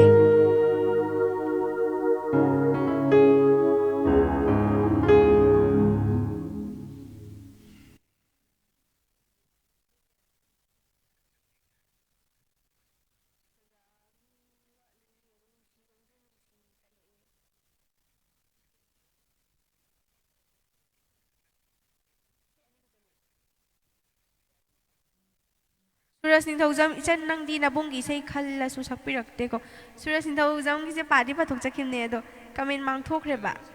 ꯋꯥꯔꯧꯕꯤꯒꯅꯣ ꯑꯝꯇꯪ ꯈꯟꯕꯤꯔꯛꯑꯣ P M ꯃꯀꯣꯏꯖꯝ ꯊꯃꯣꯏ ꯁꯥꯏꯅꯤꯡꯉꯥꯏ ꯂꯩꯇꯅ ꯍꯔꯥꯎꯖꯩ ꯃꯇꯦꯛ ꯑꯃꯇꯪ ꯑꯣꯏꯔꯁꯨ ꯁꯛꯄꯤꯔꯛꯄ ꯇꯥꯒꯠꯆꯔꯤ ꯕ꯭ꯔꯣ ꯑꯃꯁꯨꯡ ꯏꯆꯟ ꯑꯅꯧꯕ ꯆꯍꯤꯁꯤꯅ ꯂꯥꯛꯄꯗ ꯑꯐꯕ ꯅꯨꯡꯉꯥꯏꯕ ꯇꯣꯏꯕꯤꯌꯨ ꯏꯁꯣꯔꯒꯤ ꯃꯐꯝꯗ ꯑꯩꯅ ꯊꯧꯅꯤꯖꯔꯤ ꯊꯥꯒꯠꯆꯔꯤ ꯁꯤꯔꯣꯝ ꯎꯍꯟꯕ ꯃꯇꯝ ꯂꯩꯕ ꯈꯨꯗꯤꯡꯗ ꯏꯔꯨꯞꯀꯤ ꯃꯇꯦꯡ ꯇꯧꯖꯒꯦ 8787 666689 ꯑꯩꯒꯤ ꯅꯝꯕꯔꯅꯤ ꯌꯥꯏꯐꯔꯦ ꯆꯥꯏꯈ꯭ꯔꯦ ꯉꯁꯤ ꯄ꯭ꯂꯤꯖ ꯖꯣꯇꯤ ꯃꯩꯇꯩ ꯀꯪꯉꯥꯕꯝꯅ ꯇꯣꯟ ꯑꯦꯝ ꯀꯦ ꯈꯨꯃꯟ ꯏꯁꯩ ꯏꯆꯟ ꯏꯁꯩꯕꯨꯗꯤ ꯌꯥꯝ ꯈꯟꯅꯔꯤ ꯃꯌꯥꯝꯁꯨ ꯑꯗꯨꯕꯨ ꯑꯩꯁꯨ ꯑꯗꯨꯝ ꯈꯜꯂꯛꯄ ꯌꯥꯕ ꯅꯠꯇ꯭ꯔꯣ ꯍꯣꯏ ꯌꯦꯡꯖꯒꯦ ꯑꯩꯈꯣꯏ ꯑꯊꯤꯡꯕ ꯂꯩꯖꯗꯦ ꯏꯁꯩ ꯈꯟꯕꯒꯤꯗꯤ ꯑꯊꯤꯡꯕ ꯂꯩꯖꯗꯦ ꯑꯗꯣ ꯁꯛꯄꯒꯤꯗꯤ ꯂꯤꯃꯤꯠꯇꯣ ꯌꯥꯝ ꯇꯣꯏꯅ ꯁꯛꯅꯕ ꯏꯁꯩꯗꯤ ꯈꯟꯕꯤꯔꯛꯀꯅꯨ ꯔꯣꯁꯤꯇꯥ ꯂꯩꯇꯥꯟꯊꯦꯝ ꯋꯥꯍꯩꯅ ꯐꯣꯡꯗꯣꯛꯄ ꯉꯝꯗ꯭ꯔꯕꯁꯨ ꯊꯃꯣꯏꯅꯗꯤ ꯅꯨꯡꯁꯤꯔꯤꯕꯅꯤ ꯂꯣꯟꯅ ꯁꯛꯄꯤꯔꯛꯑꯣ ꯑꯣꯏꯅꯥꯝ ꯕꯁꯟꯇ ꯍꯥꯏꯕ ꯑꯦꯀꯥꯎꯟ ꯑꯃꯗꯒꯤ ₹100 ꯀꯥꯞꯈꯤꯕꯅꯤ ꯌꯦꯡꯉꯣ ꯍꯣꯏ ꯌꯦꯡꯖꯒꯦ ꯁꯣꯔꯣ ꯈꯥꯏꯕꯔ ꯃꯁꯤꯀꯦꯁꯅ ꯂꯣꯏꯁꯤꯜꯂꯛꯄꯗ ꯁꯣꯏꯗꯅ ꯂꯣꯏꯅꯃꯛ ꯂꯥꯎꯊꯣꯛꯆꯅꯕꯒꯤꯗꯃꯛꯇ ꯃꯤꯁꯅꯥ ꯂꯩꯀꯥꯏ ꯀꯣꯏꯒꯟꯕ ꯂꯩꯔꯥꯡ ꯈꯨꯗꯤꯡ ꯂꯝꯗꯟꯕ ꯅꯪꯕꯨ ꯌꯥꯒꯗ꯭ꯔꯥ ꯈꯜꯂꯤ ꯍꯣꯏ ꯌꯥꯏꯌꯦ ꯀꯩꯗꯧ ꯌꯥꯗꯅꯦꯒꯤꯗ ꯔꯣꯕꯤꯟꯗ꯭ꯔꯣ ꯁꯤꯡꯉꯥꯝ ꯀꯨꯏꯔꯦ ꯆꯪꯉꯛꯇꯕ ꯉꯁꯤ ꯑꯃꯨꯛ ꯊꯦꯡꯅꯔꯔꯦ ꯄ꯭ꯔꯤꯌꯣ ꯂꯥꯏꯁ꯭ꯔꯝ ꯊꯥꯒꯠꯆꯔꯤ ꯏꯆꯟ ꯗꯗꯥ ꯂꯥꯛꯀꯗꯧꯔꯤꯕ ꯑꯅꯧꯕ ꯆꯍꯤꯁꯤꯗ ꯅꯥꯗ ꯌꯦꯛꯇꯕ ꯇꯧꯔꯨꯕ ꯊꯕꯛꯇ ꯆꯥꯎꯈꯠꯄ ꯃꯥꯏ ꯄꯥꯛꯄ ꯑꯅꯥ ꯑꯌꯦꯛ ꯌꯥꯎꯗꯕ ꯑꯣꯏꯔꯁꯅꯨ ꯊꯥꯒꯠꯆꯔꯤ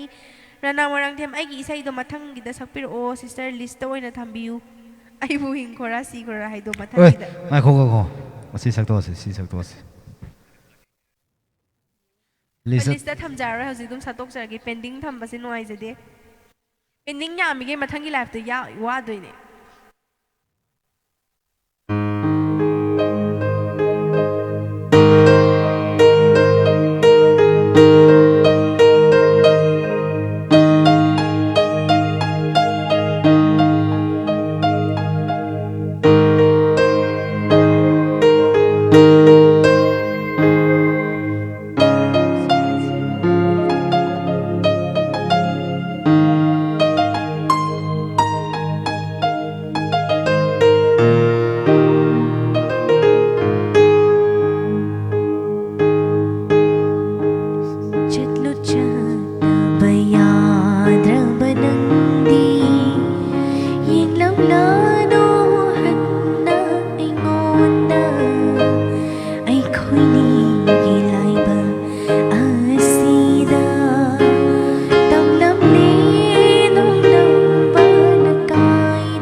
ꯂꯦꯟꯗꯨꯅ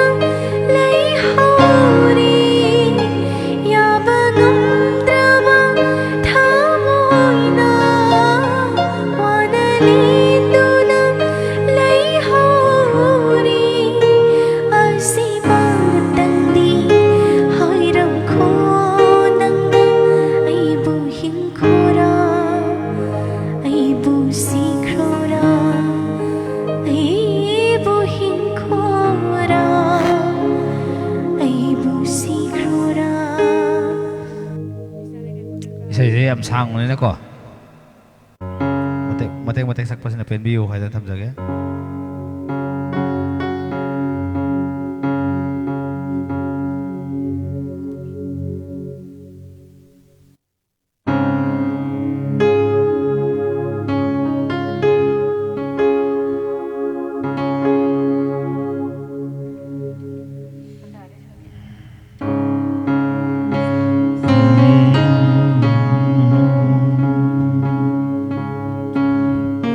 ꯊꯃꯣꯏ ꯁꯦꯡꯕ ꯁꯥꯗꯨꯅ ꯋꯥ ꯉꯥꯡꯅꯕ ꯇꯧꯕꯗꯤ ꯄꯥꯏ ꯃꯅꯨꯡꯗ ꯆꯤꯡꯅꯖꯩ ꯅꯨꯡꯁꯤ ꯂꯧꯅꯝ ꯅꯝꯊꯥꯛꯅꯤ ꯅꯨꯡꯁꯤ ꯆꯤꯔꯣꯜ ꯇꯧꯔꯅꯨ ꯂꯧꯅꯝ ꯆꯥꯎꯕ ꯈꯣꯏꯃꯨꯋꯣ ꯅꯨꯡꯁꯤ ꯆꯤꯔꯣꯜ ꯇꯧꯔꯅꯨ ꯂꯧꯅꯝ ꯆꯥꯎꯕ ꯈꯣꯏꯃꯨꯋꯣ ꯄꯥꯈꯪ ꯄꯨꯛꯆꯦꯜ ꯈꯪꯖꯔꯦ ꯊꯃꯣꯏ ꯄꯤꯕ ꯉꯝꯖꯔꯣ ꯃꯤꯠꯅ ꯂꯩꯀꯥꯏ ꯀꯣꯏꯒꯟꯕ ꯂꯩꯔꯥꯡ ꯈꯨꯗꯤꯡ ꯂꯝꯗꯝꯕ ꯅꯪꯕꯨ ꯆꯤꯡꯕꯥꯜꯗ ꯈꯣꯏꯍꯤ ꯇꯩꯗꯨꯅ ꯅꯇꯥ ꯇꯧꯔꯅꯨ ꯃꯥꯏꯊꯛꯄ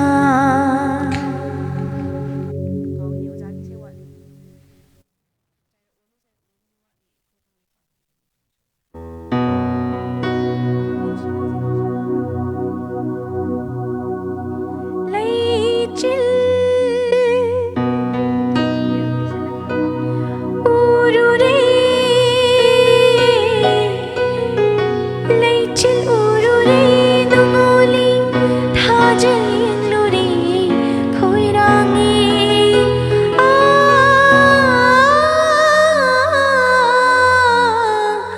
ꯂꯩꯆꯤꯜ ꯎꯔꯨꯔꯦ ꯅꯣꯡꯉꯣꯜꯂꯤ ꯊꯥꯖ ꯌꯦꯡꯂꯨꯔꯦ ꯈꯣꯏꯔꯥꯡꯉꯦ ꯊꯥꯖ ꯌꯦꯡꯂꯨꯔꯦ ꯈꯣꯏꯔꯥꯡꯉꯦ ꯅꯨꯡꯁꯤꯅ ꯄꯥꯎꯉꯥꯏꯕꯗ ꯄꯨꯟꯁꯤ ꯃꯃꯤ ꯁꯥꯝꯂꯛꯂꯤ ꯅꯨꯡꯁꯤꯅ ꯄꯥꯎꯉꯥꯏꯕꯗ ꯄꯨꯟꯁꯤ ꯃꯃꯤ ꯁꯥꯝꯂꯛꯂꯤ ꯀꯥꯏꯅ ꯃꯩꯁꯥ ꯂꯥꯡꯅꯕ ꯅꯨꯡꯁꯤꯕ ꯇꯝꯕꯤꯕ ꯂꯥꯛꯄꯔꯥ ꯅꯨꯡꯁꯤꯕ ꯇꯝꯕꯤꯕ ꯂꯥꯛꯄꯔꯥ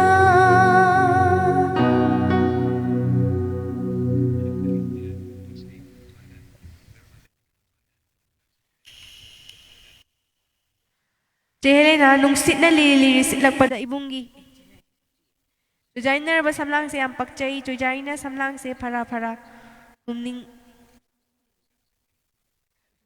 ꯑꯣꯏꯅꯥꯝ ꯕꯁꯟꯇꯅ ꯂꯨꯄꯥ 100 ꯀꯥꯞꯄꯤꯔꯛꯑꯦ. ꯍꯦꯂꯦꯅꯥꯒꯤ ꯀꯃꯦꯟꯗꯣ ꯄꯥꯊꯣꯛꯄꯤꯔꯛꯑꯣ.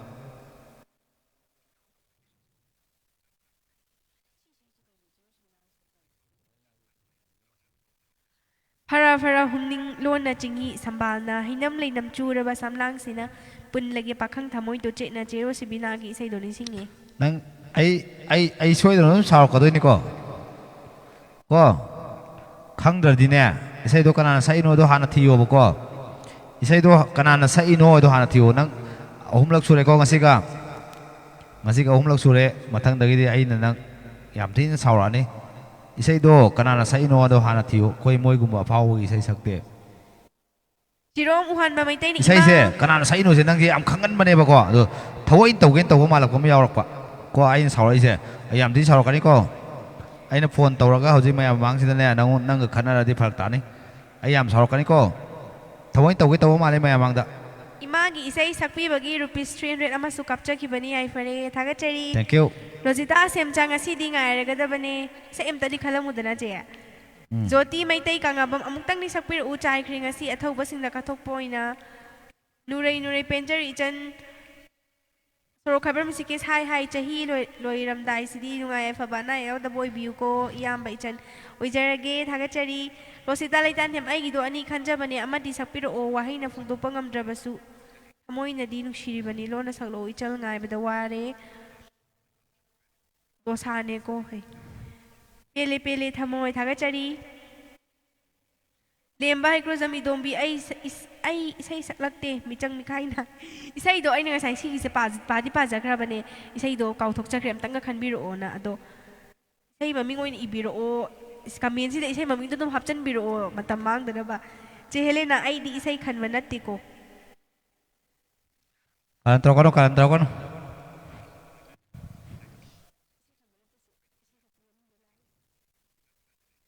Nana isay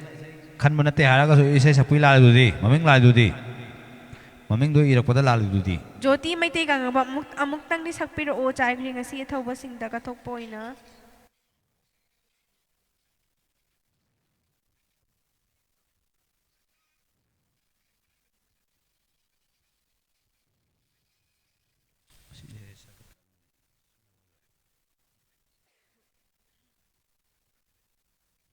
चेलेना खंगनिंग निंगसिंग ए अदुना मयक तो कक्चरे Hoy.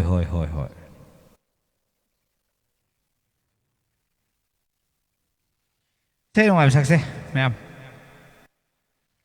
Pwede. yamba चाइख्रि ngasi Sao खनबिरे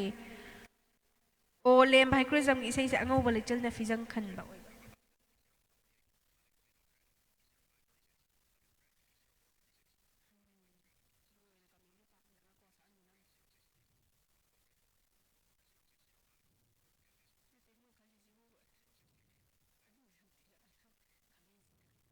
चेहलेना आइदि मित्ता चेबिनी तागा दासदांगदगा उरकपगी इबने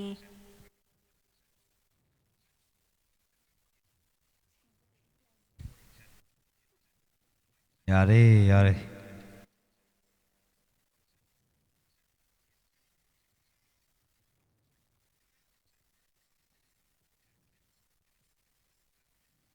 Ma'am say bate am salak eh. Chum nungai boy na hai tay ma'am sukon kalak taba. Say bate am sum sak salak ko.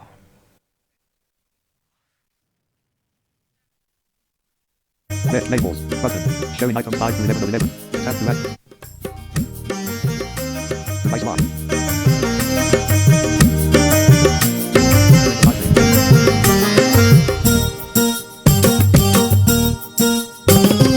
Paibiripsi tamorana mana hanglakpa. Paibiripsi tamorana mana hanglakpa. Koi thumla wahido taranuanba. Paibiripsi tamorana mana hanglakpa. Koi thumla wahido taranuanba. Atawirak de kol di kaina oina zarakpa. Otawi aidi toina paidi pai khallaktana. Paibiripsi tamorana mana hanglakpa. Koi thumla wahido taranuanba. Otawirak de kol di kaina oina zarakpa. Otawi aidi toina paidi pai khallaktana. Dati ka badar kono number si pai bro. Ahum marirak sure hanjin hone se. Napaga napunga na number si pai bro. Ahum marirak sure hanjin hone se. Adubu kay daw ba? Tawnay na miloy na. Adubu kay daw ba? Tawnay na miloy na. Sitha noglagpano nangalayri napad aigi. Sitha noglagpano nangalayri napad aigi. Ay ngaure may wanganda. Ay sagle may wahayda ho. Ay ngaure may wanganda. Ay sagle may wahayda. Rin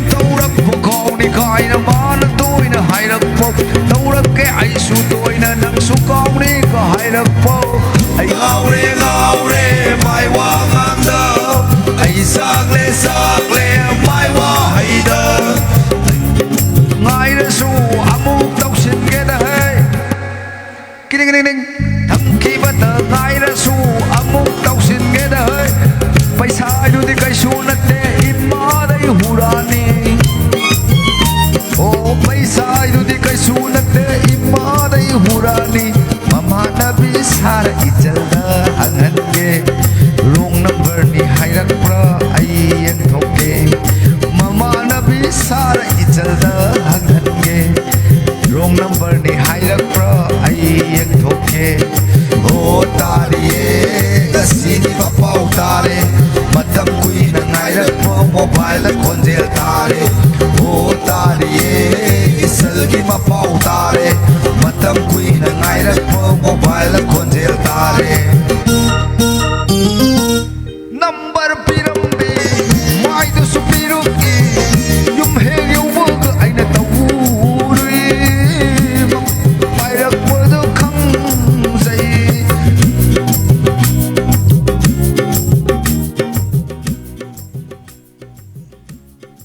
सुमाइना मतेक मतेक सागा bye bye ngai minasi mi tan man sate ko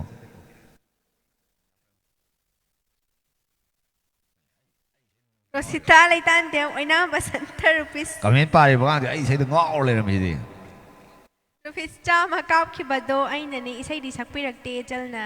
Kamen Mang Tok Kare, Kamen Mam, Queen Lashalapagi, Sakat Kare, madok puni Dido Uza, Padi Batok Chakram de Isaido, Yaman Bagi Mukau Tokiba. Robindo Singam, Ojara Bipura Maitare, Victoria PH. 2024 chahi di khwaidagi nuaitaba thamoi sokpa chahi oi amasung aigi su khwaidagi waba oiki masida hengnaba awaba amu halaktaba khoramjari tamo pen na tahan biu chatke hairamdana yengdamak yenglamlaga haiba dokta tahan biu Helena na punsi ngakla punsi mangkre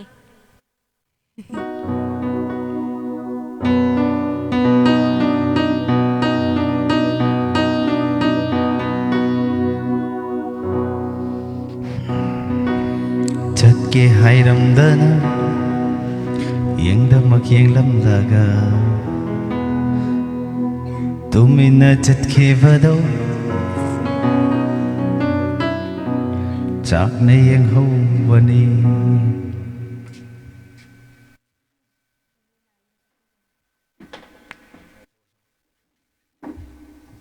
Robindo Singam ngasi di aigi pharak tare hanagi changdo kaino ne Ravindro kaisu problem lai teda kaino hana ki chang adu da kayon ka mind tabu nu ko Victoria gi sai do imatek tu na pen bi ho na thamjage aduga sai am nuksi phaja phaja bu khan bi rei koina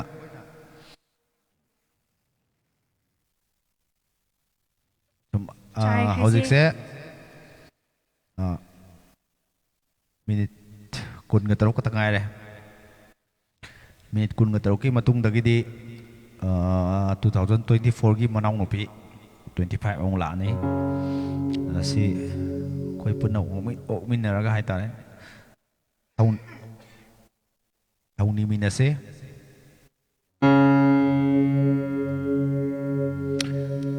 haidi isai se chahi se lakko matam hai ta chahi anoba chahi 2025 24 gi di manau no pi oi doi ni moi machi manau se chahi yam yame moi machi manau se loi banai de umor ne koi gi chahi bu sambi riba hai ta re mama pa Cabok phaba hai ta chahi lising manga gi puari leira ba iramdam ne chahi manga se lising manga se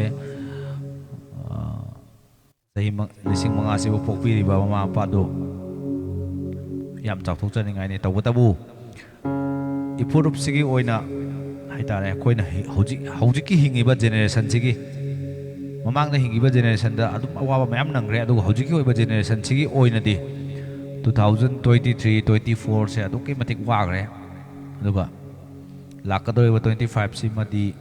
kari wega ge khoi khang de ai ngasai su yaw ngal ngai da hai tare ayuk ki pung manga taruk tarak podai da chahi ani sigi matang da joyron macha ama thagat chakibane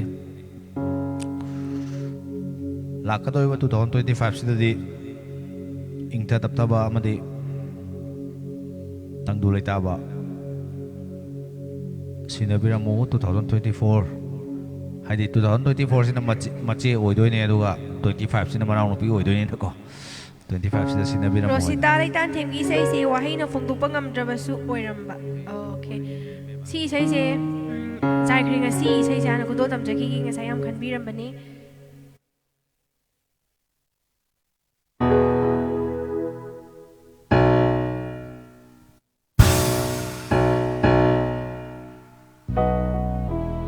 Kabita Khaidem Darabi kai matil cha higi Naures Masu kai matil charaba.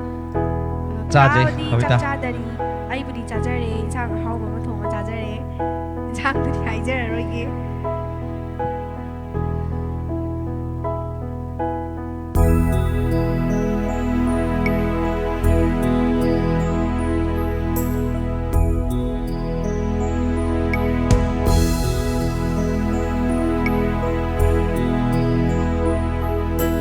Mai khu na sille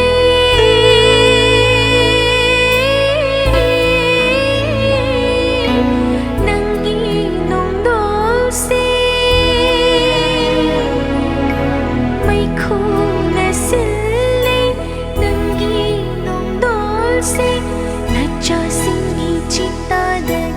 lipta na taraka mai khu na sille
Isay se dalo shinjage Robindro Singam ngasi di isay khanba ngamjadre amadi khaningli anauba chahina lakpasida kari khudol no jako jabiyari gi warahu bigano isay sima tamja hodre en salureda ila le butu Romeo Luwang ja ichanen bro handak chahi gi di mateng pangba ngamdre matang 2025 tani mateng tawba ngambo isage happy new year bro kasulai de ko ila pone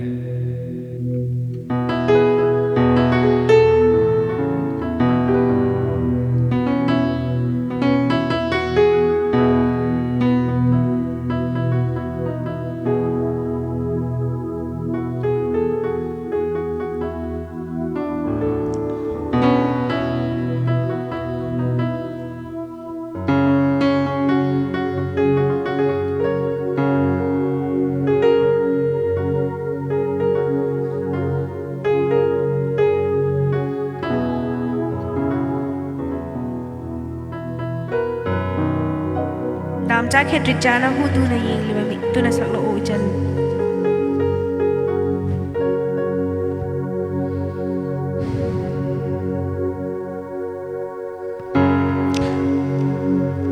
करी खुदोलनो तमगदवा यम मालूमने अदो उपाय लेते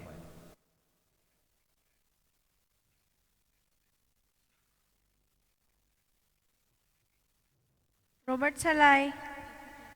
habal faraba ahing se sagloo. Sorry, Robert Salai, sister, please. Liklay basak biro damcha khitricha habal faraba ahing se sagloo.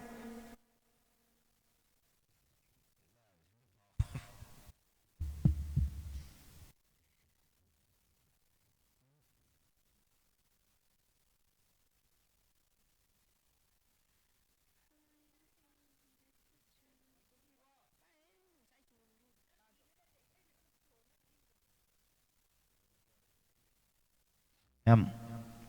di chahi loselakpagi haitare nungsiba che ani khatang kudo tamjage ngasi gi oina ayam bai sai di sakcha ki bradi ka je do baro biroi sau do basing do mathang chahi da mathang chahi da soi di sakcha ke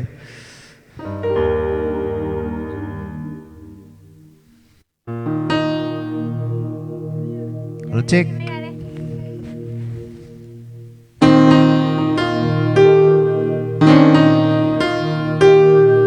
ma'am सिसे अहम सकता दौरे बैसाई सिपा कनाना सकपनो कनाना सकी बैसाई नो हाइदुमा सिंगर अमतंग हाइबिरगदि याम नुंगाइनिको रविशंकर चिंगोली चलगी फेसबुक पेज से 11K योरे अदु यूट्यूब चैनल सिमा 10K योरकांदा पुन्ना Q&A तोगे न खंजरी अदु अदुम कोइना सेलेक्ट तौरगा लेजबा हाइतारे इसाई से होजिक सकता दौरे बैसाई सिमा कनाना सकपै सै नो दुमा हौजिक कमेंट थाबिरमगदि हौजिक Q&A दुदा अइना ngамजबा मतमदा हाइतारे रविशंकर चिंगोली चलगी यूट्यूब चैनल सिना 10K योरो मतमदा Q&A अमा तौजरबो मतमदा ngasiगी हौजिकी सकचगदोरे बैसाई सिगी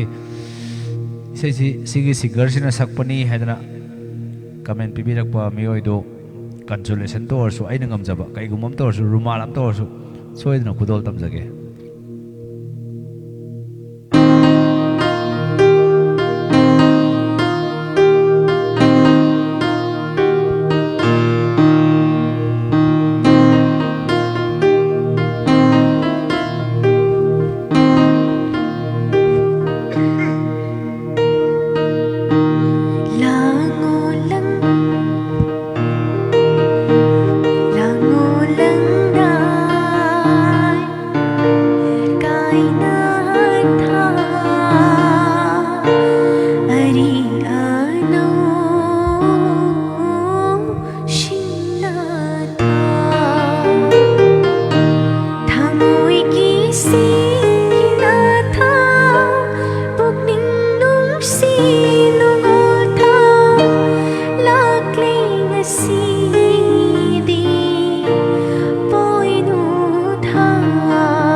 Sanathoi, Mina Laishram, Nandeshwari, Landhuni Morakten, Tongam Lakshmi, Jelena Sagosem, Sanathoi, Robindro Singam, Langon Amakwiri, Taki, the Bapenjay, Tamoisi, Nahuna Nataba Pangjaba. Kodi Dr. Roy, Kodi Achumba di Yoram Bay. Adua, I the Dr. Roy ko.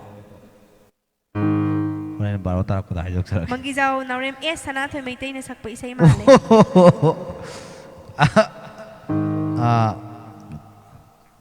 Em Sati.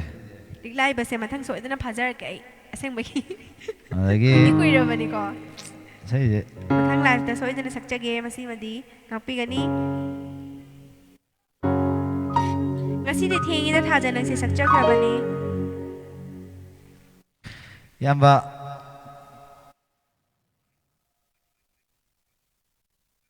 mangi jang nore Amoy se ta ka sari hai changbiramba lagi labeng biramba suktheng asi bo hai tare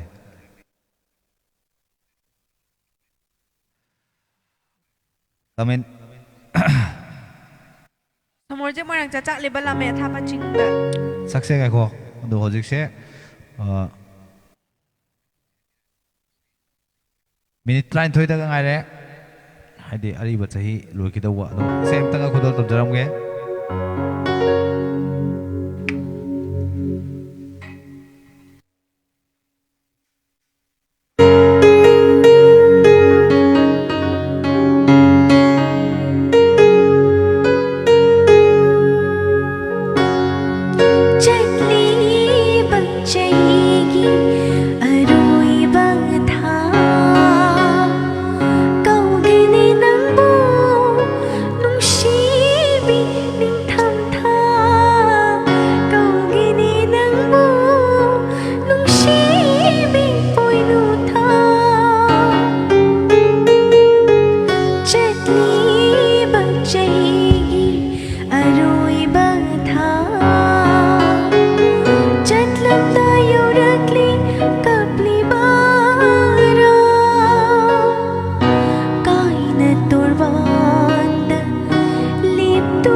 Bahigro Zamidombi, Isai Hanjin Kanja Krabane, Adubu,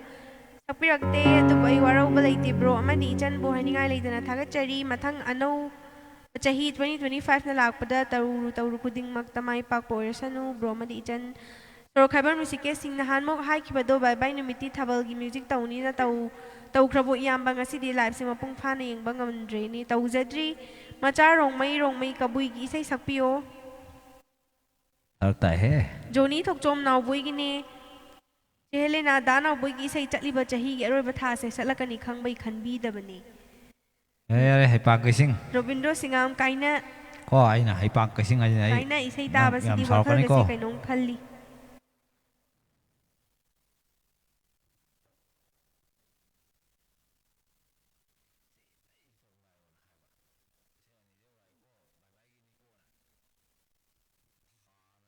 Somorjit ꯃꯣꯏꯔꯥꯡ ꯆꯥꯛꯂꯤꯕ ꯂꯥꯃꯩ ꯑꯊꯥꯞꯄ ꯆꯤꯡꯗ Robert ꯁꯂꯥꯏ sister ꯑꯆꯤꯛꯄ ꯑꯍꯤꯡꯒꯤ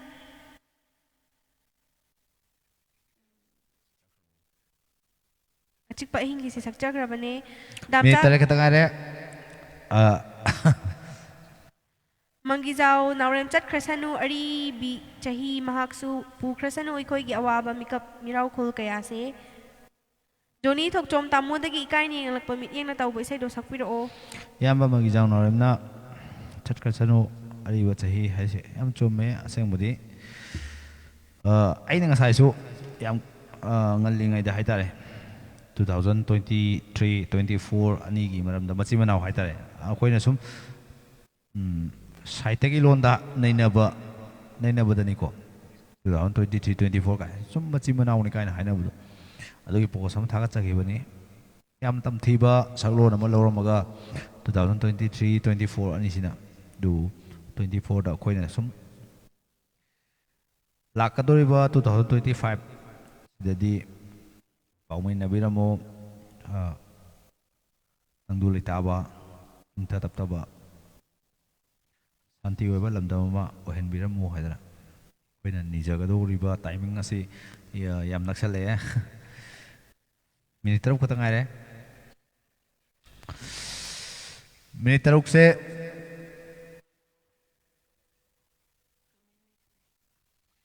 minute 10ꯁꯦ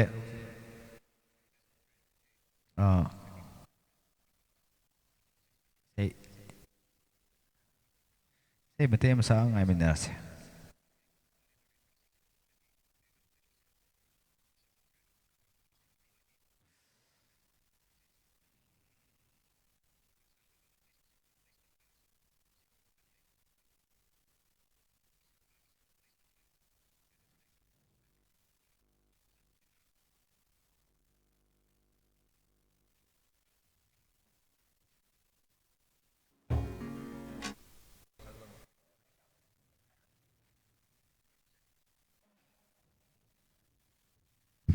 minit ini kita ngasih ani minit ani sab chana ani kita ngare mayam puning da thajaba thaminase ali ba chahi sidi koi amambana bidai pi se aduga anau chahi na angan bana mung bidai pi minase ali ba chahi simadi malambi ngawo oirasano ꯀꯩꯅꯣꯒ 2024 ꯁꯤꯅ ꯑꯩꯈꯣꯏꯗ ꯑꯁꯨꯛꯀꯤ ꯃꯇꯤꯛ ꯑꯋꯥꯕ ꯇꯝꯊꯤꯕ ꯇꯥꯕꯗ ꯅꯨꯡꯉꯥꯏꯇꯕ ꯑꯗꯒꯤ ꯆꯤꯜꯅ ꯄꯟꯕꯗ ꯍꯪꯒꯣꯏꯔꯕ ꯊꯧꯗꯣꯛ ꯀꯌꯥ ꯑꯃ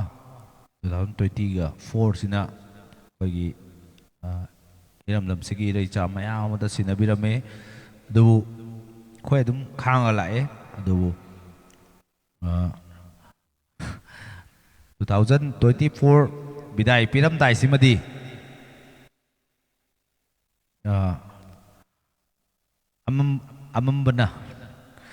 amambana bidai piminasi haiba wafam sima thamjage ko ado hek baro hek taw matamda aigi su lai simu ta chadoini duga dong gisu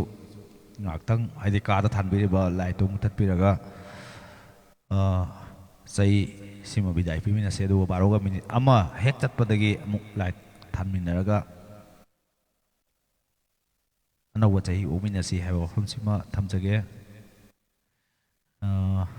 minute yemina se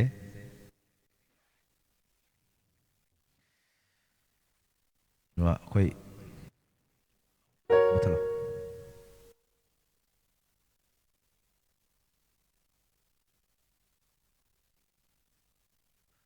ꯕꯥꯏ ꯕꯥꯏ ꯂꯧꯃꯤꯟꯅꯔꯁꯦ ꯃꯌꯥꯝ ꯃꯌꯥꯝꯁꯨ ꯕꯥꯏ ꯕꯥꯏ ꯑꯗꯨꯝ ꯀꯃꯦꯟꯇ ꯕꯥꯏ ꯕꯥꯏ ꯂꯧꯕꯤꯔꯛꯑꯣ ꯑꯗꯨꯒ ꯑꯩꯈꯣꯏꯒꯤ ꯃꯥꯏꯀꯩꯗꯒꯤꯁꯨ ꯕꯥꯏ ꯕꯥꯏ ꯂꯧꯖꯔꯤ ꯕꯥꯏ ꯕꯥꯏ 2024 ꯌꯥꯝꯅ ꯇꯝꯊꯤꯕ ꯆꯍꯤ ꯑꯃ ꯑꯣꯏꯈꯤꯕ 23ꯒꯤ ꯃꯅꯥꯎꯅꯨꯄꯤ 24 ꯂꯥꯛꯀꯗꯧꯔꯤꯕ 2025ꯁꯦ ꯌꯥꯝꯅ ꯑꯉꯥꯟꯕ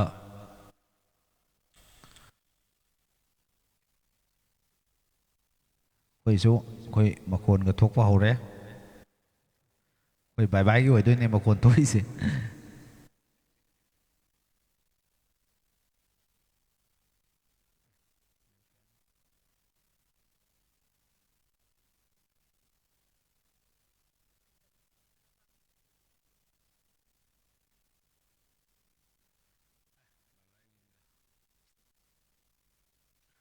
ꯃꯈꯣꯟ ꯌꯥꯝ ꯀꯟꯅ ꯊꯣꯛꯑꯦ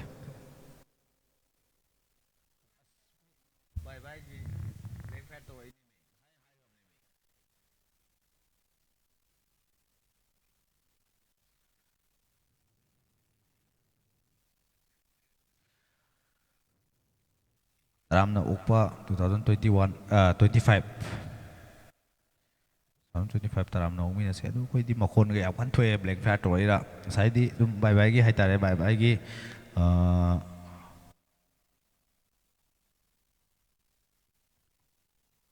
ꯃꯈꯣꯟꯗꯤ ꯈꯔ ꯊꯣꯛꯑꯦ ꯃꯌꯥꯝ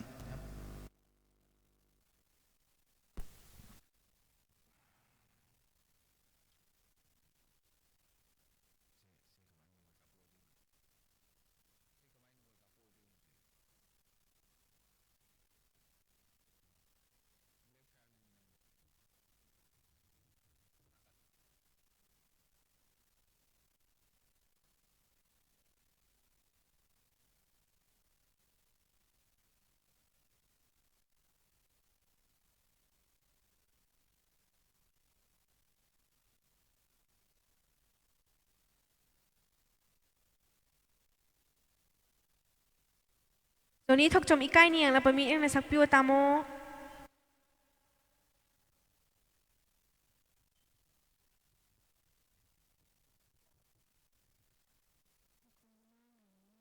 Robert Salaibi babay chat krasanu awaban nuai taba puna maanaw ba chahin nalak pada nuai faba ing chik power sanu minalay siyang welcome to 2025 afapato wa minarasi. Thank you. Happy New Year. ꯑꯗꯣ ꯅꯣꯡꯒꯤ ꯂꯩꯀꯥꯏꯗ ꯃꯈꯣꯟꯒꯨꯝꯕ ꯊꯣꯛꯅꯕ꯭ꯔꯣ ꯑꯩꯈꯣꯏꯒꯤꯗꯤ ꯌꯥꯝ ꯀꯟꯅ ꯊꯣꯛꯏ ꯍꯧꯖꯤꯛꯁꯦ ꯑꯩꯈꯣꯏꯗꯤ ꯇꯧꯕꯗꯤ ꯋꯥꯔ ꯖꯣꯟ ꯑꯣꯏꯕꯅꯤꯅ ꯀꯥꯞꯄꯛꯄ꯭ꯔꯥ ꯍꯥꯏꯅ ꯈꯟꯕ ꯍꯥꯏꯇꯥꯔꯦ ꯑꯗꯨ ꯇꯧꯕꯇꯕꯨ ꯁꯨꯝ ꯋꯥꯈꯜꯗ ꯂꯩꯔꯤꯁꯦ ꯀꯃꯥꯏꯅ ꯇꯧꯒꯦꯗ ꯕꯥꯏ ꯕꯥꯏ ꯅ꯭ꯌꯨ ꯏꯌꯥꯔꯒꯤ ꯑꯗꯨ ꯕ꯭ꯂꯦꯡ ꯐꯥꯌꯔꯒꯨꯝꯕ ꯇꯧꯅꯔꯛꯏꯔꯥ ꯈꯪꯗ꯭ꯔꯦ ꯑꯗꯨꯕꯨꯗꯤ ꯑꯗꯨ ꯇꯧꯕꯇꯕꯨ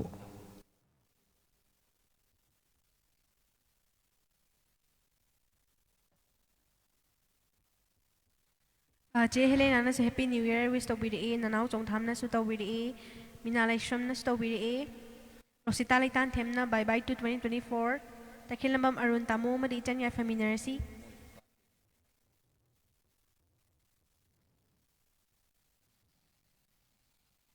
ꯑꯗꯣ ꯑꯩꯅ ꯁꯨꯝ ꯈꯟꯕꯗ ꯂꯥꯏꯚ ꯌꯦꯡꯕꯤꯔꯛꯏꯁꯤꯡꯁꯦ ꯑꯗꯨꯝ ꯍꯣꯏ ꯋꯥꯔ ꯖꯣꯟ ꯑꯦꯔꯤꯌꯥꯗ ꯂꯩꯕ ꯌꯥꯎꯕꯤꯔꯒꯗꯤ ꯑꯗꯨꯝ ꯍꯥꯏꯕꯤꯔꯛꯑꯣ ꯑꯗꯣ ꯅꯣꯡꯒꯤ ꯂꯩꯀꯥꯏꯗꯁꯨ ꯃꯈꯣꯟ ꯊꯣꯛꯄ꯭ꯔꯥ ꯑꯩꯈꯣꯏꯒꯤ ꯂꯩꯀꯥꯏꯗꯗꯤ ꯌꯥꯝ ꯀꯟꯅ ꯊꯣꯛꯑꯦ ꯍꯧꯖꯤꯛꯁꯦ ꯆꯍꯤ ꯑꯔꯤ ꯑꯅꯧ ꯁꯤꯟꯅꯕꯒꯤ ꯑꯣꯏꯕ ꯌꯥꯏ ꯑꯗꯨ ꯑꯣꯏꯗꯕꯁꯨ ꯌꯥꯏ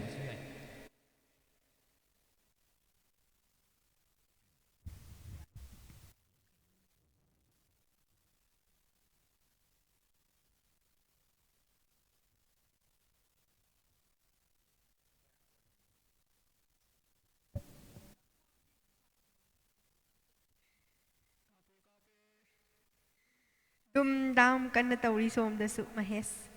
Suras nong thong ba makhon tho e Oi khara dum thok na ra kani ko si da su kan thoi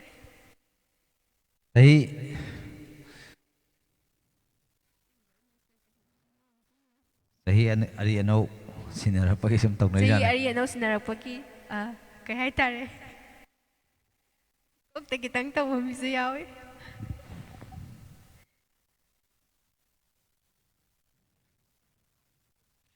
ꯑꯗꯣ ꯑꯩꯈꯣꯏꯅ ꯉꯁꯥꯏ ꯃꯌꯥꯝꯗ ꯕꯥꯔꯣꯐꯥꯎ ꯇꯧꯖꯒꯦ ꯍꯥꯏꯖꯕꯗꯨꯃꯗꯤ ꯇꯧꯖꯔꯦꯀꯣ ꯑꯩꯈꯣꯏ ꯀꯃꯤꯠꯃꯦꯟ ꯉꯥꯛꯆꯔꯦꯀꯣ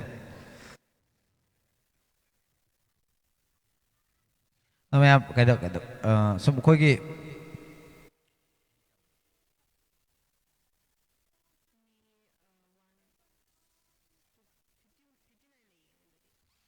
ꯑꯩꯈꯣꯏꯅ ꯑꯩꯈꯣꯏꯒꯤ ꯍꯧꯖꯤꯛ ꯂꯩꯔꯤꯕ ꯁꯤꯆꯨꯋꯦꯁꯟꯁꯤꯗ ꯍꯥꯏꯇꯥꯔꯦ ꯃꯈꯣꯟ ꯀꯟꯅ ꯊꯣꯛꯂꯛꯄꯁꯤꯗ ꯂꯥꯏꯐꯁꯦ ꯃꯈꯥ ꯌꯥꯝ ꯀꯟꯅ ꯁꯥꯡꯊꯖꯔꯨꯔꯒꯦ ꯑꯔꯣꯏꯕ ꯏꯁꯩ ꯈꯨꯗꯣꯜ ꯇꯝꯖꯔꯒꯦ ꯑꯗꯨꯒ ꯑꯗꯒꯤ ꯂꯥꯛꯀꯗꯧꯔꯤꯕ ꯐ꯭ꯔꯥꯏꯗꯦꯁꯤꯗ ꯆꯍꯤꯁꯤꯒꯤ ꯑꯍꯥꯟꯕ ꯂꯥꯏꯞ ꯊꯥꯕ ꯉꯝꯅꯕ ꯍꯣꯠꯅꯖꯔꯛꯀꯦꯅ ꯌꯥꯝ ꯊꯝꯖꯒꯦ.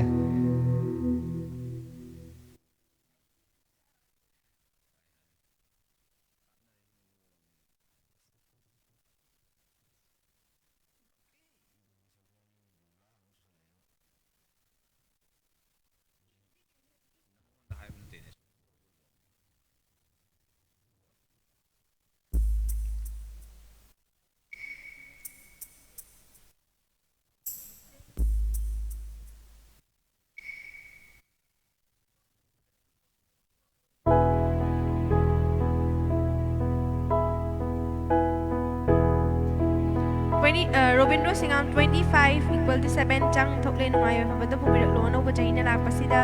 jehale nana mamang chahidagi khan ki bai sai do adum sa aroidro.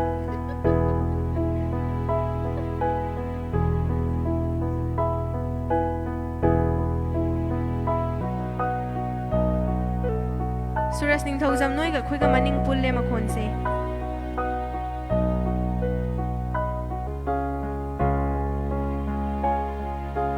Punsing aglang punsing nangi ithak ireidang wari kaya puri awanung ay kaya awanung ay thodong awanung ay kaya awanung ay thodong punsing aglang punsing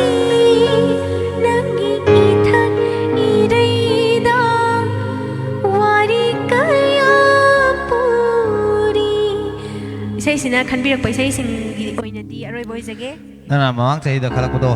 hanak chahi sai ko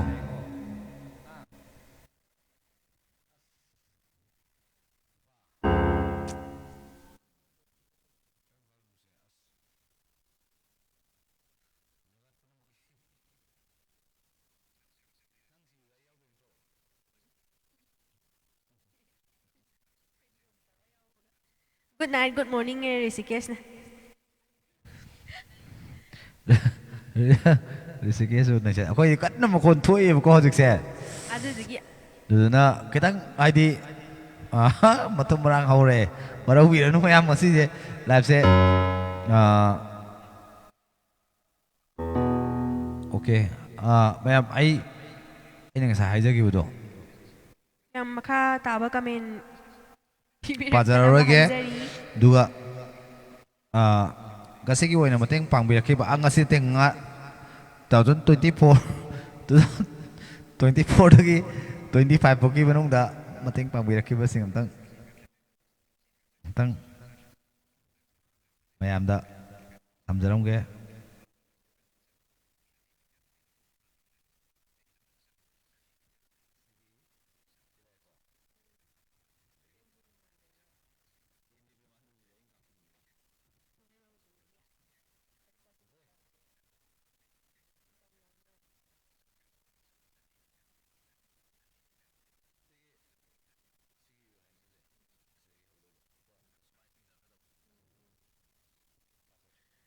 Yohenba Mutum 180, Utam Yanglem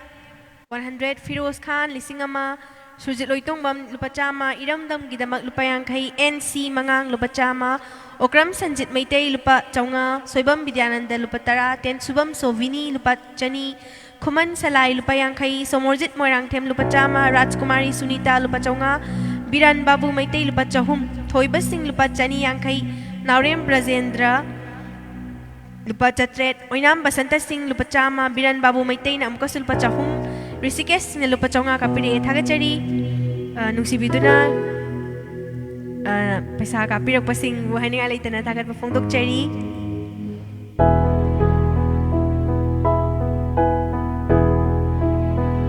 ꯑꯣꯏꯅꯗꯤ ꯂꯥꯏꯐꯁꯦ ꯃꯇꯥꯡꯁꯤꯗ ꯂꯣꯏꯁꯤꯟꯖꯒꯦ ꯑꯔꯣꯏꯕ ꯏꯁꯩ ꯈꯨꯗꯣꯜ ꯇꯝꯖꯒꯦ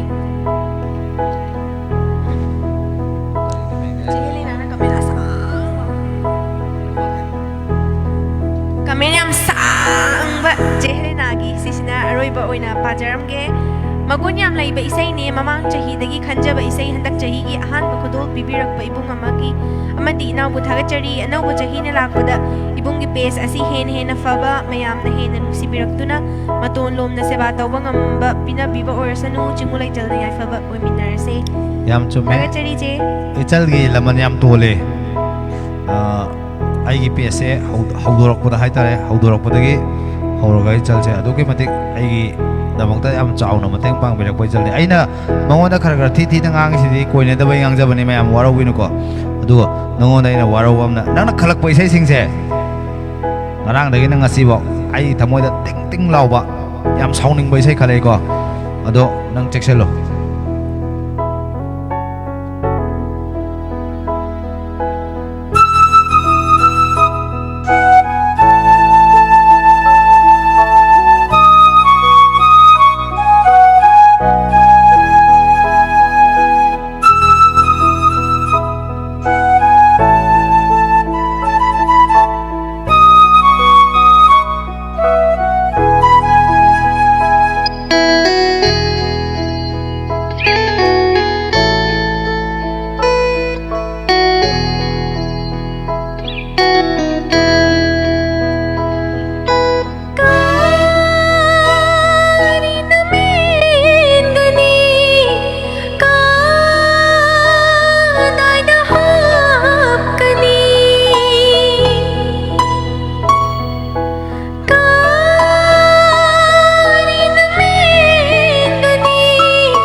ꯃꯌꯥꯝ ꯃꯈꯣꯟꯁꯨ ꯌꯥꯝ ꯀꯟ ꯊꯣꯛꯂꯦ ꯃꯣꯏꯁꯦ ꯕꯥꯏ ꯕꯥꯏ ꯅ꯭ꯌꯨ ꯏꯌꯥꯔꯒꯤꯔ ꯒ꯭ꯌꯥꯟ ꯃꯦꯟ ꯑꯃ ꯇꯥꯗ꯭ꯔꯦ ꯑꯁꯦꯡꯕꯩ ꯇꯧꯔꯛꯏꯔ ꯄꯨꯝꯅꯃꯛꯄꯨ ꯑꯔꯤ ꯑꯅꯧ ꯂꯪꯗꯥꯏꯁꯤꯗ ꯑꯩ ꯏꯆꯥꯅꯨꯄꯤ ꯔꯦꯁꯃꯥ ꯌꯦꯡꯈꯣꯡꯒ ꯂꯣꯏꯅꯅ ꯑꯔꯣꯏꯕ ꯑꯣꯏꯅ ꯄꯨꯝꯅꯃꯛꯄꯨ ꯈꯨꯔꯨꯝꯖꯔꯤ ꯍꯥꯏꯕ ꯋꯥꯐꯝꯁꯤꯃꯒ ꯊꯝꯖꯔꯒ ꯃꯌꯥꯝ ꯄꯨꯝꯅꯃꯛꯄꯨ ꯀꯥꯏꯅꯅꯕꯒꯤ ꯌꯥꯊꯪ ꯅꯤꯖꯔꯤ